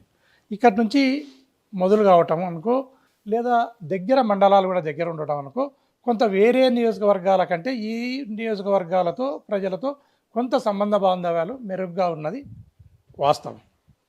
ఇక్కడ ఎప్పుడైనా రొటీన్గానే ఏదైనా కార్యక్రమాలకు పోవాల్సి వచ్చినప్పుడు కొంచెం ఈజీ యాక్సెస్ ఉంటుంది. అందువల్ల అనుమానం కానీ లేదా ఈ ప్రచారం కానీ లేదా ఈ రకమైన దుష్ప్రచారం కానీ జరుగుతూ ఉందని నేను భావిస్తాను. అది మీరు అనుకుంటారు, కానీ బయట ఒకటే రచ్చ జరుగుతోంది. అంటే గత 6 నెలల అంటే ఎన్నికలు అయిపోయిన తర్వాత ధర్మవరంలో కేతిరెడ్డిని తప్పించి గోరంట్ల మాధవ్ గారిని ధర్మవరంలోకి దింపడానికి తోపుదుత్తు ప్రకాష్ రెడ్డి గారు వెనక నుంచి మంత్రాంగం చేస్తున్నారు. అప్పుడు పెద్ద చర్చలు జరిగాడు, అంతా కూడా చాలా ఎత్తున వార్తలు కూడా బయటకు వచ్చాయన్నమాట. అయితే అదే మీదేమో అని చూస్తే తీరా చూస్తే తోపుదుత్తు ప్రకాష్ రెడ్డి కిందనే బాంబు పెట్టేసేసాడు గోరంట్ల మాధవ్, ఆయన కేసులు పెట్టాడు అంటున్నారు అందరూ కూడా. అంటే ఎవరైతే మొదటి నుంచి ప్రకాష్ రెడ్డిని కావచ్చు, తోపుదుర్తి కుటుంబాన్ని వ్యతిరేకిస్తున్నారు, అన్నదమ్ములను వ్యతిరేకిస్తున్నారు, ధనంజయ యాదవ్ కావచ్చు, ఇట్లాంటి వాళ్ళు చాలా మందిని కూడా మీరు పోగు చేసుకొని, కురుబ కృష్ణప్పన్ గారిని కూడా మీ వైపు తిప్పుకొని మొత్తం అందరిని ఒక గ్యాంగ్ వేసుకొని ప్రకాష్ రెడ్డి వర్గాన్ని చీల్చి మరీ మీరు ఇక్కడ ఒక గ్యాంగ్ని ఏర్పాటు చేసి, ముఖ్యంగా అయితే అనంతపురం రూరల్ ఒకవేళ బైఫర్కేషన్ జరిగితే గిన లేదా రాప్తాడా ఏదో ఒకటి జరగాలి, కొడితే అసెంబ్లీలో కూర్చోవాలంటే కసితో పనిచేస్తున్నారు అంటున్నారు. నేను రొటీన్గా నాకు అప్పచెప్పిన బాధ్యత, పార్టీ ఏమి బాధ్యతను అప్పచెప్పిందో ఆ బాధ్యతలను విస్మరించకుండా నేను ప్రజల్లోకి వెళ్తున్న సంగతి అయితే నిజమే.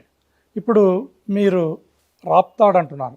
నిన్న కర్నూలు జిల్లా ఆలూరులో ఒక ఫీల్డ్ అసిస్టెంట్ను తెలుగుదేశం పార్టీకి సంబంధించిన వాళ్ళు నరికి చంపితే నేను అక్కడికి పోయి ఆ కుటుంబాన్ని పరామర్శించడం జరిగింది. ఆ కుటుంబానికి కొంత మద్దతును ప్రకటించడం జరిగింది. అక్కడ కార్యకర్తలకు కొంత మనోధైర్యాన్ని నింపడం కూడా జరిగింది నారాజు. మళ్ళా ఇప్పుడు అక్కడ ప్రజలు కూడా ఆ రకంగా వెనకాల ఎక్కడ పోతే ఈ నియోజకవర్గాన్ని ఆశించి వస్తున్నాడు గోరంట్ల మాధవ్ అనుకుంటే అది నేనేం చేస్తాను. ఉమ్మడి జిల్లా ఇక్కడ పార్లమెంట్, ఇంత పెద్ద పార్లమెంట్ ఉండగా రాప్తాడు మీద ఎందుకు ఫోకస్ పెట్టారు ఈయన? అవతల నుంచి వస్తున్న వాదన ఏంటంటే తోపుదుర్తి కుటుంబాన్ని అభిమానించే వారి వర్గం నుంచి తోపుదుర్తి ప్రకాష్ రెడ్డి గారు ఎన్నోసార్లు ఆయన వెనక్కి వేసుకుంది. ఆయన విమర్శించడం పార్టీ దగ్గరికి వెళ్ళి లేదండి చాలా మంచోడు అండి, ఆయన ఉత్తముడు అండి, ఆయన కమల్ హాసన్ లా అమాయకుడు అండి అని చెప్పి వెనకేసుకొచ్చాడు ఆ రోజు. మరి ఈ రోజు ఇదే గోరంట్ల మాధవ్ తోపుదుర్తి ప్రకాష్ రెడ్డికి ఎందుకు ములిగి కొడుతున్నాడు అంటున్నారు. నాగరాజు, నువ్వు నీకు తెలిసినంత వరకు నేను ఇంకొకరు వచ్చి నన్ను ప్రొటెక్ట్ చేసే అంతటి ఈ స్థాయికి నేను నేను నమ్మను. నా వ్యక్తిగతమైతే నేను నమ్మను, నా వ్యక్తిగతంగా నమ్మను, కానీ బయట ఉండే విచారం ఉండని నారాజ్. నేను వ్యక్తిగతంగా చాలా బలవంతుని, నేను దుర్బలమైన మనిషిని కాదు, లేదంటే పారిపోయే వ్యక్తిని కాదు. అది మీ అందరికి తెలిసిన విషయమే నారాజ్. నన్ను ఇంకొకరు ప్రొటెక్ట్ చేయడం అనేది, ఇంకొకరికి ప్రొటెక్ట్ చేసే అవకాశాన్ని నేను 100% ఇవ్వను నారాజ్. నా పనులను నేను చేసుకుంటా పోతా. ఏదైనా కష్టం కానీ నష్టం కానీ సుఖం కానీ దుఃఖం కానీ నేను అధినాయకునికి స్వయంగా చెప్పుకునే శక్తి సామర్థ్యాలు నాకున్నాయి. నేను ఆ రకంగా పోతా తప్ప ఇంకొకరి దయాదాక్షిణ్యాలపైన నేను ఆధారపడననేది ఈ సందర్భంగా మీ ద్వారా ప్రజలకు తెలియజేస్తున్నాను. హిందూపురం పార్లమెంట్ ఓకే హిందూపురం పార్లమెంట్లో 7 మంది ఎమ్మెల్యేలు ఉన్నారు, కానీ మొదటి నుంచి ప్రకాష్ రెడ్డి గారు మీరు చాలా సఖ్యతగా ఉంటారు. Yes, ఓకే కదా, ముందు నుంచి కూడా నేను కలిసి దాన్ని- ఉంటారు, దాన్ని దాంట్లో ఎలాంటి వేరే యాక్షన్ లేదు. అయితే ఇప్పుడు కూడా ప్రకాష్ రెడ్డి గారితో మీకు ఎలాంటి సంబంధం ఉందా? ఎందుకు లేదు, నేనైతే అదే ఉందని భావిస్తున్నా. మీరు ఎందుకు అట్లా అనుకుంటున్నారు? ప్రకాష్ రెడ్డి గారికి ఫోన్ చేస్తున్నాను నేను. వచ్చాయి దీన్ని వదిలేసి ఆ ఫోన్లను మొదలు పెడుతున్నారా? ఏం పర్వాలేదు అమ్మా, ఇక్కడే లేదా దీన్ని వదిలేసి దీన్ని గాలికి వదిలేసి ఇట్లా తిరుక్కుంటూ ఫోన్ వద్దంటారు, కట్ చేయమంటారా? ఎందుకు అనవసరమైనది? ఓకే ఇది రైట్, అయిపోలే కదా. అనవసరం. మరి ప్రకాష్ రెడ్డికి ఈయనకు సంబంధం ఉంటే ఫోన్ లేకపోయినా ఒక ప్రశ్నతో అనుబంధం ఉందా లేదని మనం తెలుస్తాం. ఒక్క నిమిషం వెయిట్ చేయండి మీరు, ఓకేనా? ఒకే ఒక ప్రశ్నతో తేలుద్దాం అనుబంధం ఉందా లేదా వీళ్ళకు. జనవరి 1న గోరంట్ల మాధవ్ గారు పెద్ద ఎత్తున ఏటలు కోశారు, పొట్టేళ్ళన్నీ కూడా ఇచ్చి పెద్ద ఎత్తున దావత్ ఇచ్చారు. ఆ ఫంక్షన్కి తోబుదుర్తి కుటుంబాన్ని ఆహ్వానించారా లేదా? మీరు ఆహ్వానించింటే వాళ్ళు రాలేదా? మీరు ఆహ్వానించలేదని వాళ్ళు రాలేదా? నేను ప్రతి సంవత్సరం చేసినట్లనే ప్రతి సంవత్సరం జనవరి 1 రోజు హోటళ్లను కోపించి విందుని ఏర్పాటు చేసి లీడర్లకు అందరికి కూడా, అంటే సెకండ్ లీడర్లకు అందరికి కూడా, క్యాడర్కి అంతా కూడా తెలియజేసి రమ్మని చెప్పి జనవరి 1 విష్ చేయడానికి కాదు, భోజనానికి రమ్మని చెప్పి భోజనం చేసుకుని పోయే విధంగా అందరికీ చెప్తాననేది అందరికీ తెలిసిన విషయం. ప్రతి సంవత్సరం కూడా ఆ రకంగా అందులో భాగంగానే ఈ సంవత్సరం కూడా చేయడం జరిగింది. ఒక నియోజకవర్గపు ఇన్ఛార్జీలు ఆయా నియోజకవర్గంలో జనవరి 1 రోజు ఉండాలి కాబట్టి, ఉంటే ప్రజలు వాళ్ళను వచ్చి కలిసేకి వస్తారు కాబట్టి వాళ్ళని ఎవరిని కూడా మీరు అన్ని నియోజకవర్గాలను కనుక్కండి, ఏ నియోజకవర్గంలో ఉన్న ఇన్ఛార్జిని కానీ, ఎమ్మెల్యే అభ్యర్థులను కానీ, నియోజకవర్గ ఇన్ఛార్జీలను కానీ ఎవరిని నేను పిలవలేదు. ఖచ్చితంగా క్యాడర్ని మాత్రమే పిలవటం జరిగింది. క్యాడర్ని పిలిచి మాత్రమే భోజనాలను పెట్టడం జరిగింది. దాన్ని రకరకాలుగా వక్రీకరించి దీన్ని ఒక దుష్ప్రచారం చేస్తున్నారని నేను భావిస్తున్నాను. మీకు ప్రకాష్ గారికి మంచి సంబంధ బాంధవ్యాలు ఉంటే ఈరోజు గోరంట్ల మాధవ్ గారి చుట్టూ ఉండే ప్రతి ఒక్కరు కూడా తోబుదుర్తి ప్రకాష్ రెడ్డి గారిని వ్యతిరేకించే వారే నేను అంటాను. ఏమంటారు మీరు? ఎక్కడ పెట్టుకుంటారు? ప్రకాష్ రెడ్డి గారికి మీకు ఉంటే తీసుకెళ్లి ఒక్కటి చేసి కలిసి తిరగాలి, కానీ ఆయన్ని వ్యతిరేకించే ప్రతి ఒక్కరిని మీరు గుంపు చేసి మీ వైపు తిప్పుకున్నారు అంటే ఏమంటారు? సత్యదూరమైన మాట మాట్లాడుతున్నారు మీరు నారాజ్.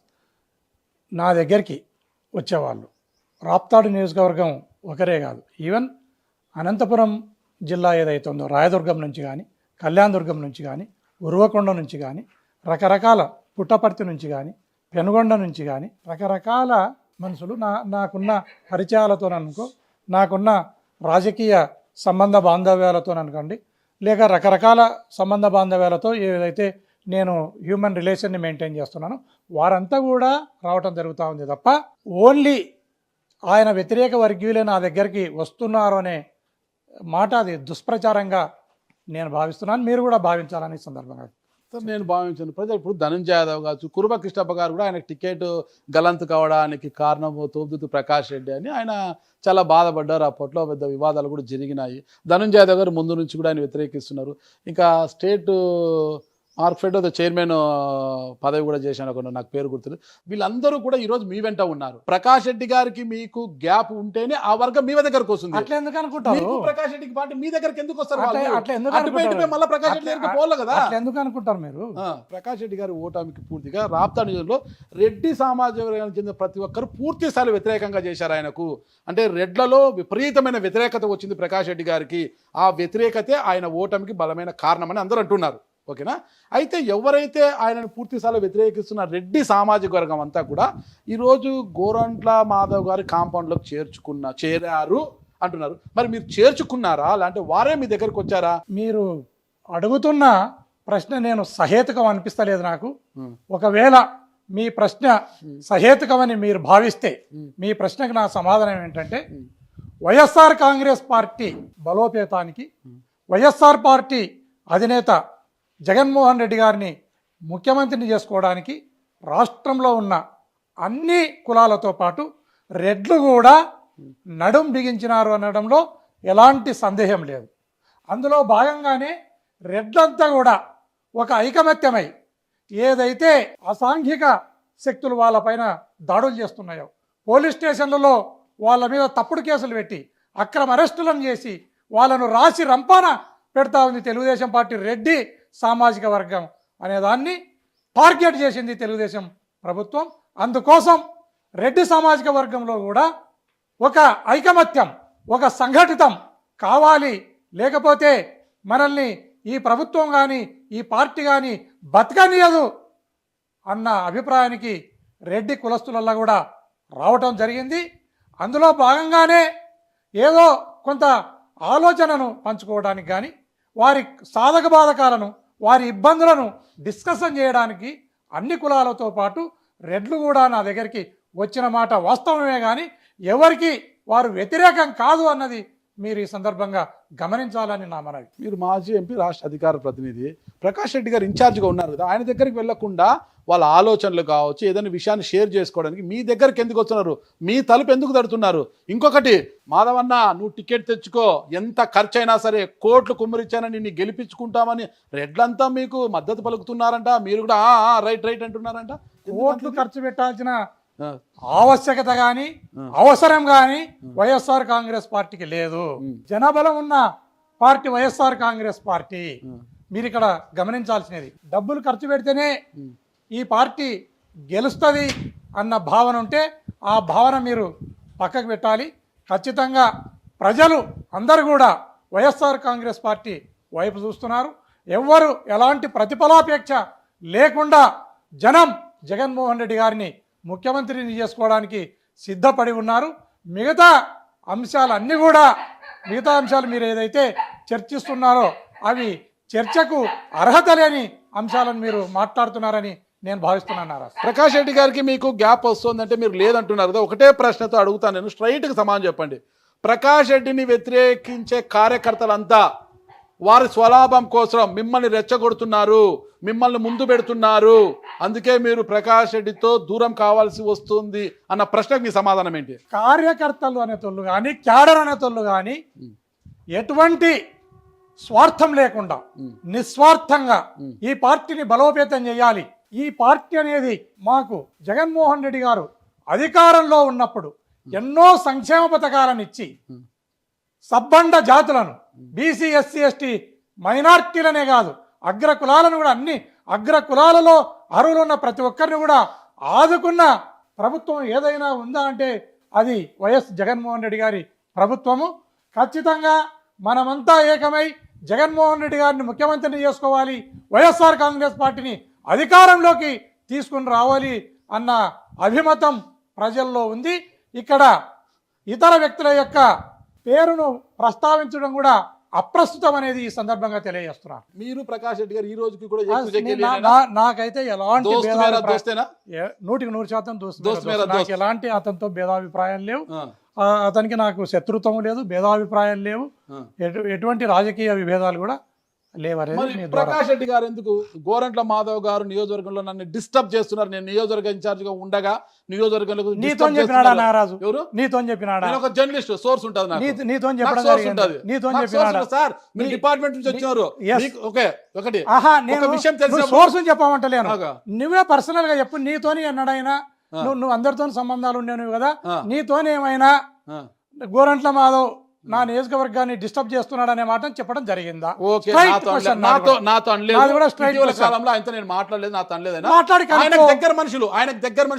కనుక్కొని చెప్పు. నాకు ఆయన దగ్గర మనుషులు అతన్నారు, బాధపడుతున్నాడు. త్వరలో అన్నదమ్ములంతా కలిసి సీఎంను కలవబోతున్నారు. ఎందుకు మాపై ఎందుకు గోరంట్ల మాధవ్ గారిని వెనక నుంచి మిథున్ రెడ్డి గారు మిమ్మల్ని ముందు పెట్టి గేమ్ ఆడుతున్నారు. 2029లో ప్రకాష్ రెడ్డిని బరి నుంచి తప్పించి గోరంట్ల మాధవ్ని ఎమ్మెల్యేగా బరిలోకి దింపడానికి ఇప్పటి నుంచి ఇదంతా కూడా పిఎల్ఆర్ కంపెనీ కావచ్చు, మిథున్ రెడ్డి గారు ఎంపీ మిథున్ రెడ్డి ఇదంతా గేమ్ ఆడుతున్నారు అనేది ఇటీవల ఆయన మిథున్ రెడ్డిని కలవడం, మిథున్ రెడ్డి నాకు సంబంధం లేదు, ఇవన్నీ జరిగాయన్నమాట. నిజంగా ఇవన్నీ లేకపోతే మీరు ప్రకాష్ రెడ్డి గారు కూర్చొని మాట్లాడుకోవచ్చు కదా. మిథున్ రెడ్డి గారు ఎక్కడ కూడా ఒకరి మీదకి ఒకరిని ప్రోత్సహించడు. పార్టీ శ్రేయస్సును, పార్టీ సర్వతోముఖాభివృద్ధిని, పార్టీ అధినాయకత్వాన్ని సంక్షేమంగా ఉండాలని కోరుకునే వ్యక్తి మిథున్ రెడ్డి. ఎటువంటి పరిస్థితుల్లో కూడా వర్గాలను పెట్టి ఒకరిని ప్రోత్సహించి ఒకరిని డౌన్ చేద్దామనే ఆలోచన కానీ వారికి లేదనేది నేను గట్టిగా మీ ద్వారా రాష్ట్ర ప్రజలందరికీ కూడా తెలియజేస్తున్నాను నారాజు. ఎందుకంటే వాళ్ళ మీద అపవాదు చేస్తున్నారు కాబట్టి 100% వాళ్ళ ప్రమేయం కానీ వాళ్ళ ఒక ఆలోచన కానీ లేదు, ఎవరికైనా ఆలోచన వారి పట్ల ఉంటే ఆ ఆలోచనను వారి మైండ్లో నుంచి కూడా తీసేయాలని మీ ద్వారా ఎవరికైతే ఆ ఆలోచన ఉందో వారికి కూడా నేను తెలియజేస్తాను. ప్రస్తుతం గోరంట్ల మాధవ్ గారి లక్ష్యం ఏంటి సార్? అసలు ఎమ్మెల్యే కావాలన్నా, ఎంపీ కావాలన్నా? ఎంపీ అయితే ఎక్కడి నుంచి ఎంపీ, ఎమ్మెల్యే అయితే ఎక్కడి నుంచి ఎమ్మెల్యే? ఒక యుద్ధ వీరుని అంబుల పొదలో రకరకాల అస్త్రాలు ఉంటాయి, శస్త్రాలు ఉంటాయి. అందులో బ్రహ్మాస్త్రం ఉంటుంది, పాశుపతాస్త్రం ఉంటుంది, రాంబాణం కూడా ఉంటుంది. ప్రత్యర్థి ప్రయోగిస్తారు. నేను 2029కి ఖచ్చితంగా నేను రాంబాణం అనుకుంటున్నా. నన్ను ఎప్పుడు ఎక్కడ ఎవరి మీదకి జగన్మోహన్ రెడ్డి గారు ప్రయోగిస్తారనేది కాలం నిర్ణయిస్తుందని నేను భావిస్తాను. ఈ రామబాణం ఎవరిని బలి తీసుకుంటుందో తెలియదు, అంతే కదా. ఈ రామబాణం ఎక్కడ ప్రయోగించినా ఇంకొకరి బలి కోరాల్సిందే. ఇంకొకరి బలి కోరితేనే ఈ రామబాణాన్ని అక్కడ తీసిపోయేకైతుంది. మరి రామబాణం ఏడ? ఒక ఒరలో 2 కత్తులు ఉండవు. మీ తెలుగు భాషే ఒక ఒర 2 కత్తులు ఉండవు కదా. నువ్వు ఎట్లా మాట్లాడుతున్నావు అట్లా? ఇప్పుడు ఒకటి నేను చెప్పిన, నువ్వు నేర్పిన విద్య నీరజాక్ష అంటారు కదా, అలాగనే మీరు చెప్తున్నారు నేను రామబాణం, ఈ బాణం ఎక్కడి నుంచి ప్రయోగిస్తారో నాకు తెలియదు. ఎక్కడికంటే మీరు ఎక్కడి నుంచి ప్రయోగించి ఇంకొన్ని బలి చేయాల్సిందే అక్కడ కాదు. ఇప్పుడు యుద్ధంలో గెలిచాలన్నప్పుడు యుద్ధ వీరుడు ఎప్పుడు ఎక్కడ ఎవరి మీదకి ఈ బాణాన్ని ప్రయోగిస్తే సరిపోతుంది అనే మాట నేను చెప్తున్నా. నువ్వు దాన్ని వక్రీకరించి చెప్తున్నావు నారాజ్. ఈ రాంబాణాన్ని అర్థమైంది. రేపు కూటమిలో రేపు తెలుగుదేశం పార్టీ మీద ఎక్కడ నుండి ఎవరి మీద ఎప్పుడు ప్రయోగిస్తాడో తెలియదు. ప్రత్యర్థుల పైన. సరే, ఆ ప్రత్యర్థుల మీద ప్రయోగించినప్పుడు అంత బలమైన నాయకుడిని ఆ నియోజకవర్గంలో పెడతా, ఆ రామబాణాన్ని అక్కడే పాతారు తప్పితే రామబాణాన్ని అలా ఉపయోగించుకుని పడేరు కదా. 100% పడేస్తారని నేను మాట్లాడతలేను కదా. రామబాణం ఎవరు ఉపయోగపడాల్సిందే సార్. 2029 100% 100%. ఓకే సార్, మీరు కురుబ సామాజిక వర్గంలో అందరూ ఏకంగా ఉండాలి. సామాజిక వర్గాల మీటింగులు పెడతారు, కనక రామదాస జయంతోత్సవాలు అంటారు, ఏదేదో చేసుకుంటారు సార్, అన్ని రచ్చలు చేసుకుంటారు. మళ్ళీ మీరు ఎందుకు సార్ కలిసి ఉంటారు? మా కులం ఆంధ్రప్రదేశ్లో ఇంతకంటే ఐకమత్యంగా ఉండే కులమే లేదు నారాజ్. 100% ఏదైనా ఒక ఇన్సిడెంట్ జరిగితే ఈ రాష్ట్రంలోని కులమల్లా ఏకమవుతుంది. ఈ రాష్ట్రంలోని కులమంతా సంఘీభావం చెప్తుంది. ఈ రాష్ట్రంలోని కులమంతా కూడా ఏదైనా ఆపద వచ్చిందంటే కులం తల్లిలాగా చేరదీస్తుంది. ఇది రాష్ట్ర ప్రజలందరూ కూడా ఈ కులాన్ని గమనించాలా, ఈ కులాన్ని చూసి నేర్చుకోవాలని కూడా నేను ఈ సందర్భంగా తెలియజేస్తాను. ఇదే కులమే కుల పెద్దల మధ్యలో కొట్టుకుండే స్థాయికి పోయారు. మీకు బీకే బరసారథి గారు తోసులాడుకున్నారు, రచ్చ రంబోలా జరిగింది. ఓకేనా? ఇప్పుడు ఇదే వైఎస్ఆర్ కాంగ్రెస్ పార్టీలో ఉన్న మీ హిందూపురం జిల్లా అధ్యక్షురాలు మాజీ మంత్రి ఉషశ్రీ చరణ్ గారికి, గోరంట్ల మాధవ్ గారికి అంతగా పొసగడం లేదు. వీళ్ళిద్దరి మధ్యలో అంటే మళ్ళీ శంకర్ నారాయణ నాకు అనంతపురం వద్దు బాబోయ్ నేను హిందూపురంకే పోతాననేసి అక్కడికి వచ్చి ఆయన ఒక రంపు, వీళ్ళందరూ కాదనేసి మళ్ళా తెలుగుదేశం పార్టీలో తనకు అన్యాయం జరిగిందనేసి కురబ శివబాల గారు వచ్చి మీ పార్టీలోకి చేరిపోయారు. ఇంతమంది కురబలు ఎలా అసలు? ఇవి క్వైట్ న్యాచురల్. ఇప్పుడు ఈవెన్ అన్నదమ్ముల మధ్య కూడా, ఒక ఇంట్లో అన్నదమ్ముల మధ్య కూడా కొన్ని అంశాల వారీగా కొన్ని విభేదాలు కానీ కొంత ఇబ్బందులు కానీ రావచ్చు. ఆ వచ్చినప్పుడు ఏ రకంగా పరిష్కారం చేసుకోవాలనేది కూడా కుటుంబమే నిర్ణయిస్తుంది. అదే రకంగానే కులంలో కూడా, కుల పెద్దల్లో కూడా, కులంలో ఉన్న లీడర్లలో కూడా అలాంటి అభిప్రాయ భేదాలు వచ్చి కొంత గ్యాప్ రావచ్చు తప్ప అది శత్రుత్వం కాదనేది మీరు గమనించాలి. సరే, మరి మీ పార్టీ ఈ వ్యవహారాన్ని పక్కన పెడితే ఇప్పుడు ప్రస్తుతం తెలుగుదేశం పార్టీ అధికారంలోకి వచ్చి 7 నెలలు పూర్తి 8 నెలలు కావస్తుంది. మరి కూటమి ప్రభుత్వ పాలన పైన మీ కామెంట్ ఏంటి అసలు? కూటమి ప్రభుత్వం అనేది ఒక అట్టర్ ఫ్లాప్. ఇది ఏమాత్రం కూడా ప్రజలకు ఆమోదయోగ్యంగా పరిపాలన చేస్తలేదనేది తేలిపోయింది. ఎప్పుడు ఎలక్షన్లు వచ్చినా, ఎప్పుడు జమిలీ ఎలక్షన్లు వచ్చినా జగన్మోహన్ రెడ్డి గారు ముఖ్యమంత్రి అయ్యేది ఖాయం అనేది మీ ద్వారా రాష్ట్ర ప్రజలకు తెలియజేస్తుంది. మీకు అసలు రోజు నిద్ర కళ్ళు లోపల పోయినాయి సార్. ఈ మధ్యన మీకు పళ్ళంతా గుంతలు పడ్డాయి, కొంత మార్క్స్ వచ్చినాయి, అంత నల్లగా అంటే సరిగ్గా నిద్రపోవడం లేదు. మీ కళలు కళలు కనుక నిజం సార్, కళ్ళు బాగానే డాక్టర్తో చూయించుకొని మీరు ఆ సమస్యనే లేదు. ఇంకా 4.5 సంవత్సరం ముందు సార్ మీ జగన్మోహన్ రెడ్డి లాగా ఎలక్షన్స్ ముందు 73 ఏళ్ల వయసున్న చంద్రబాబు నాయుడు గారిని పాపము తీసిపోయి జైలుకు పెట్టి అబాసు పాలపై ప్రభుత్వం పోగొట్టుకుండే పరిస్థితి తెచ్చుకోలేదు చంద్రబాబు నాయుడు. ఇంకా సమయం చాలా ఉంది. సమయం లేదు మిత్రమా అనే పరిస్థితి లేదు. ఈడ సమయం ఉంది మిత్రమా అంటున్నాడు ఈయన. మరి దానికి ఏమంటారు మీరు? 100% గవర్నమెంట్ అనేది అట్టర్ ఫెయిల్యూర్ అయింది. మరోసారి తెలియజేస్తాం. 7 నెలలకే 7 నెలలకే నువ్వు చూసుకో. సూపర్ 6 అని గ్యాస్ సబ్సిడీ ఉచిత సిలిండర్లు సూపర్ 6 అనే అధికారం లేకొస్తేవి. సూపర్ 6 లో ఏ ఒక్కటైనా అమలు చేసిన పాపాన పోలేదు. రాష్ట్రంలో అనేక రకాలైన అత్యాచారాలు జరుగుతున్నాయి, హత్యలు జరుగుతున్నాయి. ఏమాత్రము 20 లక్షల ఉద్యోగాలకు నోటిఫికేషన్ ఇస్తా అంటివి. ఒక ఉద్యోగానికి కూడా ఇంతవరకు నోటిఫికేషన్ ఇవ్వలేకపోయినావు. జగన్మోహన్ రెడ్డి గారు ఇచ్చిన నోటిఫికేషన్ ఏదైతే పోలీస్ రిక్రూట్మెంట్ ఉందో ఆయన ఇచ్చిన నోటిఫికేషన్ ఈరోజు ప్రాసెస్లో జరుగుతూ ఉంది. నిరుద్యోగ భృతి ఇస్తా అని చెప్తివి, ఒక దమిడి ఇవ్వకపోతేవి. రైతులకు 20,000 ఇస్తా అని చెప్తివి, ఒక దమిడి ఇవ్వకపోతేవి. మహిళలకు ఉచిత బస్సు అంటివి, ఆ బస్సు లేదు, ఆ పాడు లేదు, ఏమీ లేకపోయా. నేను ఇది ఎక్కడి నుంచి ప్రజలు ఆమోదిస్తారు, ప్రజలు నిన్ను హర్షిస్తారు. పెన్షన్లు పెంపు అన్నాడు, పెన్షన్లు పెన్షన్లను పెంచుతావు. 3,000-4,000 చేసినావు పెన్షన్, 4 లక్షల పెన్షన్లను తీసేసినావు. మీరు చేసిన అప్పులు తీసుకోవాలి, 4 లక్షల పెన్షన్లను తీసేసినావు. నువ్వు ప్రజలకు నేరుగా ఇదే టయానికి 42-45 లక్షల రూపాయలను జనంలోకి పంపించినాడు జగన్మోహన్ రెడ్డి గారు. ఈ 5-6 నెలల కాలంలో, 7-8 నెలల కాలంలో ఇప్పటికీ కూడా నువ్వు ఒక దమిడి జనానికి ఇవ్వలేకపోయినావు. అట్ట ఫెయిల్యూర్ కాక దీన్ని ఏమంటున్నారో చెప్పండి. మీరు అలా పెట్టే రాష్ట్రాన్ని అధోగతి పాలు చేసినట్టు వాళ్ళు అంటున్నారు. మళ్ళా అట్లా అధోగతి పాలు చేసినారు ఆయన. నేను ఈ హామీలను ఇవ్వకూడదని ఇంకిత జ్ఞానం మీకు అవసరం లేదు. అప్పుడు వెల్ఫేర్ అమలు చేయడానికి ఆయన ఒక ప్రణాళిక చేస్తున్నారు, కమిటీలను వేశారు, చేస్తావు. 8 నెలలు అయితే కూడా ఇంకా కమిటీలను వేస్తా, ఇంకా నెక్స్ట్ ఇయర్ అమలు చేస్తా. ఈ సంవత్సరం ఏమైపోవాలో చెప్పండి, ప్రజలు ఏమైపోవాలి? ఒకవేళ జగన్మోహన్ రెడ్డి గారు మిమ్మల్ని నచ్చి మెచ్చి మీరైనే గట్సున్న వీరుడు ఎదుర్కోగలని రాప్తాడు నుంచి మిమ్మల్ని బరిలోకి దింగితే 2029లో రాప్తాడు నుంచి మీరే ఎమ్మెల్యే అభ్యర్థి అయితే పరిటాల కుటుంబాన్ని ఢీ కొట్టి బరిలో నిలబడగలరా? ఏం సార్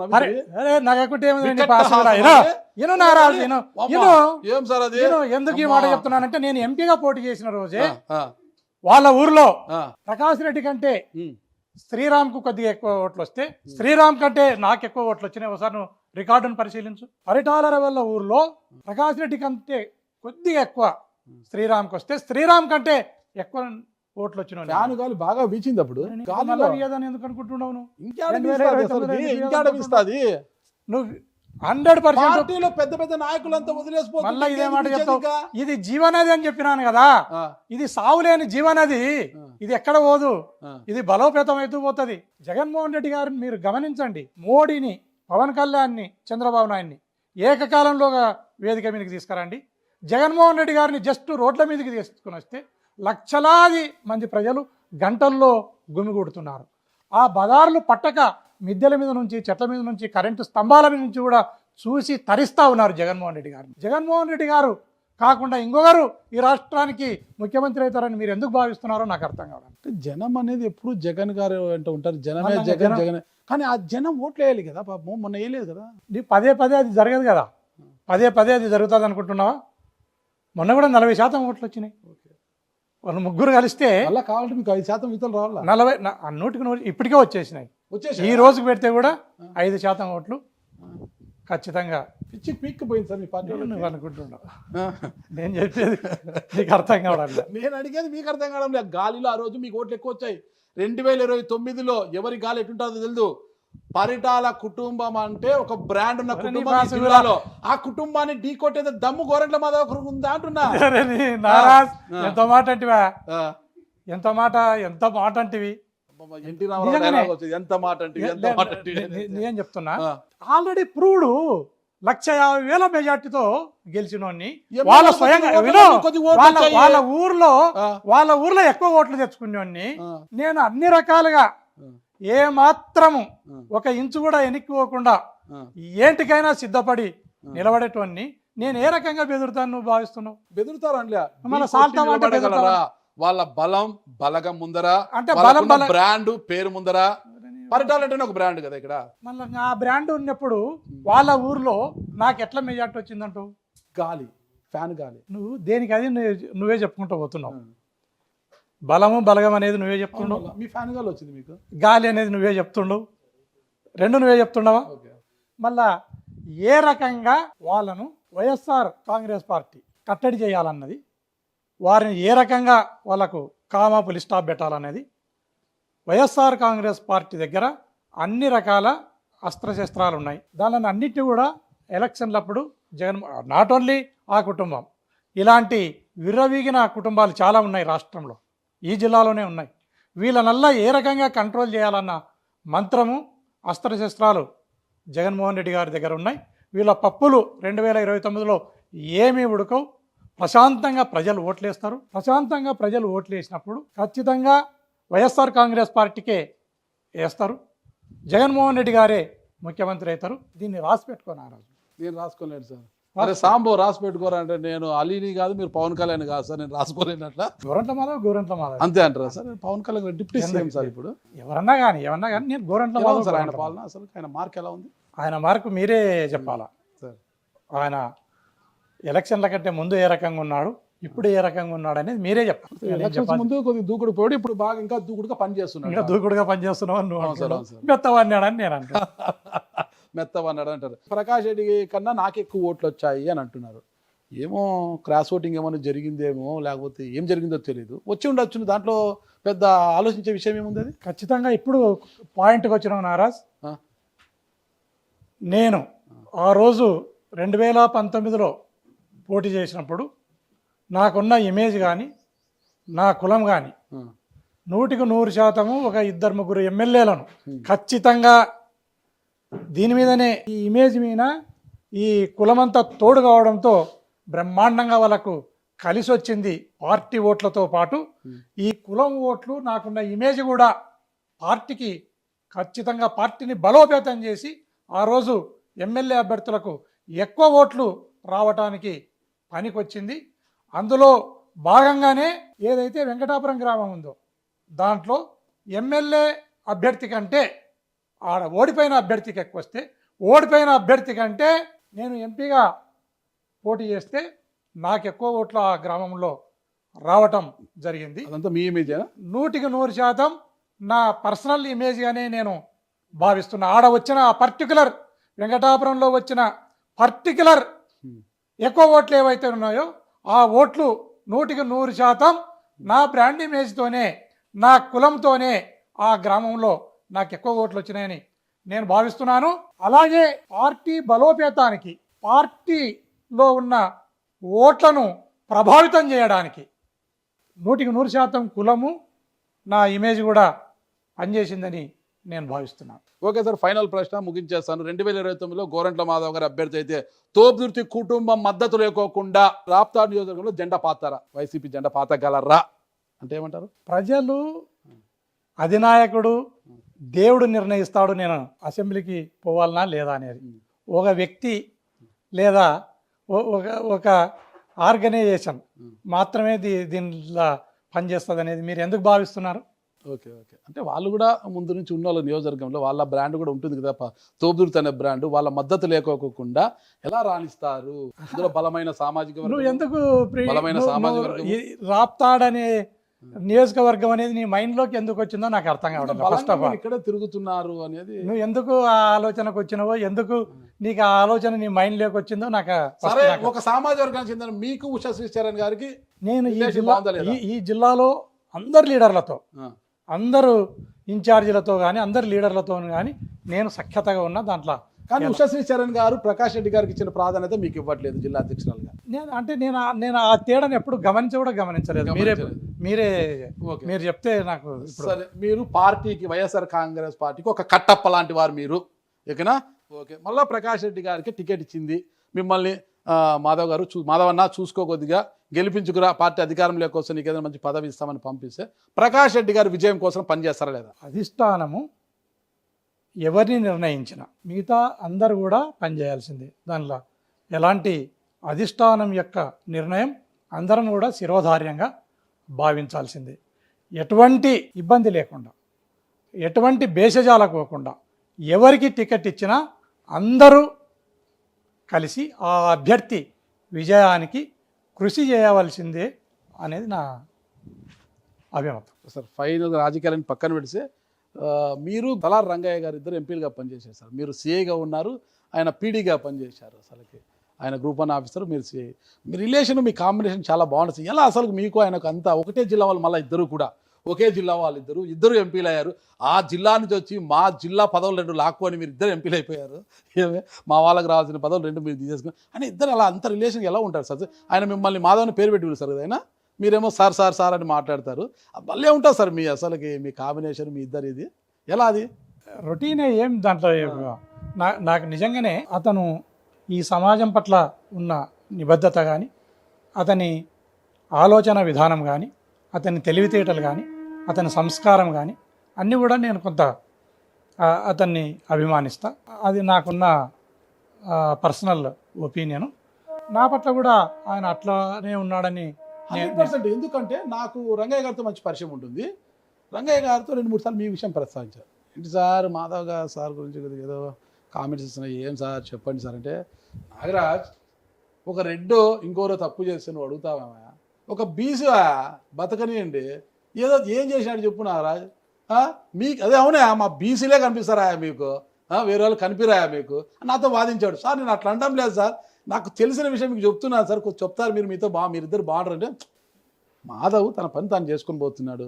ఒక బీసీ కాబట్టి మీకు చిన్నగా కనిపిస్తాడు, ఆయన నాతో వాదించేవాడు. ఆయన అరే ఏంటి ఇంత కన్సర్న్ ఏంటి మాధవ్ గారి మీద ఈయనకు అని నాకు ఒక అనుమానం అన్నమాట. ఇంత కన్సర్న్ నాకు చాలా రిలేషన్ ఆయనతో, నాతో వాదించేవాడు. ఒక బీసీని ఎదగరా మీరు, ఇట్లా మాట్లాడతారా అని నాతో అనేవాడు. అసలు మీ బాండింగ్ ఏంటి అనేసి. అసలు ఆయన కమిషనర్గా, నేను ఇన్స్పెక్టర్గా ఈ అనంతపురం టౌన్లో పనిచేయడం జరిగింది. అప్పటి నుంచి కూడా ఆయన ఆలోచన విధానం అన్న, ఆయన నిబద్ధత అన్న, ఆయన అప్రోచ్ అన్న, ఇవన్నీ కూడా నన్ను కొంత ప్రభావితం చేయడం జరిగింది. నేను ఆయన పట్ల చాలా గౌరవం కలిగి ఉంటా. ఆయన కూడా నా పట్ల అదే గౌరవం కలిగి ఉంటాడని నేను ఫైనల్ ఒకటే సార్. లోకేష్ గారు పాదయాత్ర చెప్పారు కదా, రెడ్ బుక్ ఒకటి ఉంది. రెడ్ బుక్లో ఏమైనా గవర్నమెంట్లో మాధవ్ గారి పేరు ఉంటుందా? అతన్నే అడగాలబ్బా. మీకేం డౌట్ లేదు కదా? నాకేం డౌట్ లేదు. ఏం భయం కానీ? ఓకే, భయానికి మీనింగే మీకు తెలియదు. ఈ జిల్లా ప్రజలకు ఎప్పటికీ మీరు హీరోగా ఉండాలని కోరుకుంటున్నా. మిమ్మల్ని హీరోగా భావించే వారి కోసం గోరంట్ల మాధవ్ గారు మా సుమన్ టీవీ నుండి ఏ సందేశం ఇవ్వబోతున్నారు? మీ సుమన్ టీవీ నుండి జిల్లా ప్రజలకు, రాష్ట్ర ప్రజలకు అందరికి కూడా, అదేవిధంగా వైఎస్ఆర్ కాంగ్రెస్ పార్టీ కార్యకర్తలకు, లీడర్లకు అందరికి కూడా ఈ సందర్భంగా నేను ఏం తెలియజేస్తున్నానంటే, ప్రభుత్వం పెట్టే తప్పుడు కేసులకు కానీ, అక్రమ అరెస్టులకు కానీ ఏమాత్రం భయపడకండి. గ్రామాలలో అధికార పార్టీలో ఉన్న వాళ్ళు ఎవరైతే ఉన్నారో మన పార్టీ కార్యకర్తలను, లీడర్లను రకరకాలుగా పొలాల దగ్గర కానీ, బోర్ల దగ్గర కానీ, లేదా ఎండిఓ ఆఫీస్కి పోతే, ఎంఆర్ఓ ఆఫీస్ దగ్గరకు పోతే, పోలీస్ స్టేషన్లకు పోతే ఇబ్బంది పెట్టడానికి ప్రయత్నం చేస్తారు. ఎవరు నైతికంగా మొరైల్ డౌన్ కానక్కర్లేదు. తొందరలోనే మనకు మంచి రోజులు వస్తున్నాయి. మన జగన్మోహన్ రెడ్డి గారు ముఖ్యమంత్రి కాబోతున్నాడు. మన కష్టాలన్నీ కూడా తీరుతాయి. అంతవరకు అప్రమత్తంగా ఉండండి, జాగ్రత్తగా ఉండండి, పార్టీని బలోపేతం చేసే దిశగా వెళ్ళండి అని మీ ద్వారా రాష్ట్రంలో ఉన్న వైఎస్ఆర్ కాంగ్రెస్ పార్టీ కార్యకర్తలకు, లీడర్లకు, క్యాడర్కి తెలియజేస్తున్నాను. Thank you sir. ఇది మన మాజీ ఎంపీ వైఎస్ఆర్ కాంగ్రెస్ పార్టీ గోరంట్ల మాధవ్ గారు చెప్తుంది. ఉందిలే మంచి కాలం ముందు ముందునా అని ఆయన పాట పాడుతున్నాడు. ఆ మంచి కాలం ఏదో, అది మంచి కాలమా ముంచే కాలమా అనేది కూడా మనం వేచి చూద్దాం. అంతవరకు సెలవు తీసుకుంటాం. థ్యాంక్ యూ సార్, నమస్తే. ఓకే.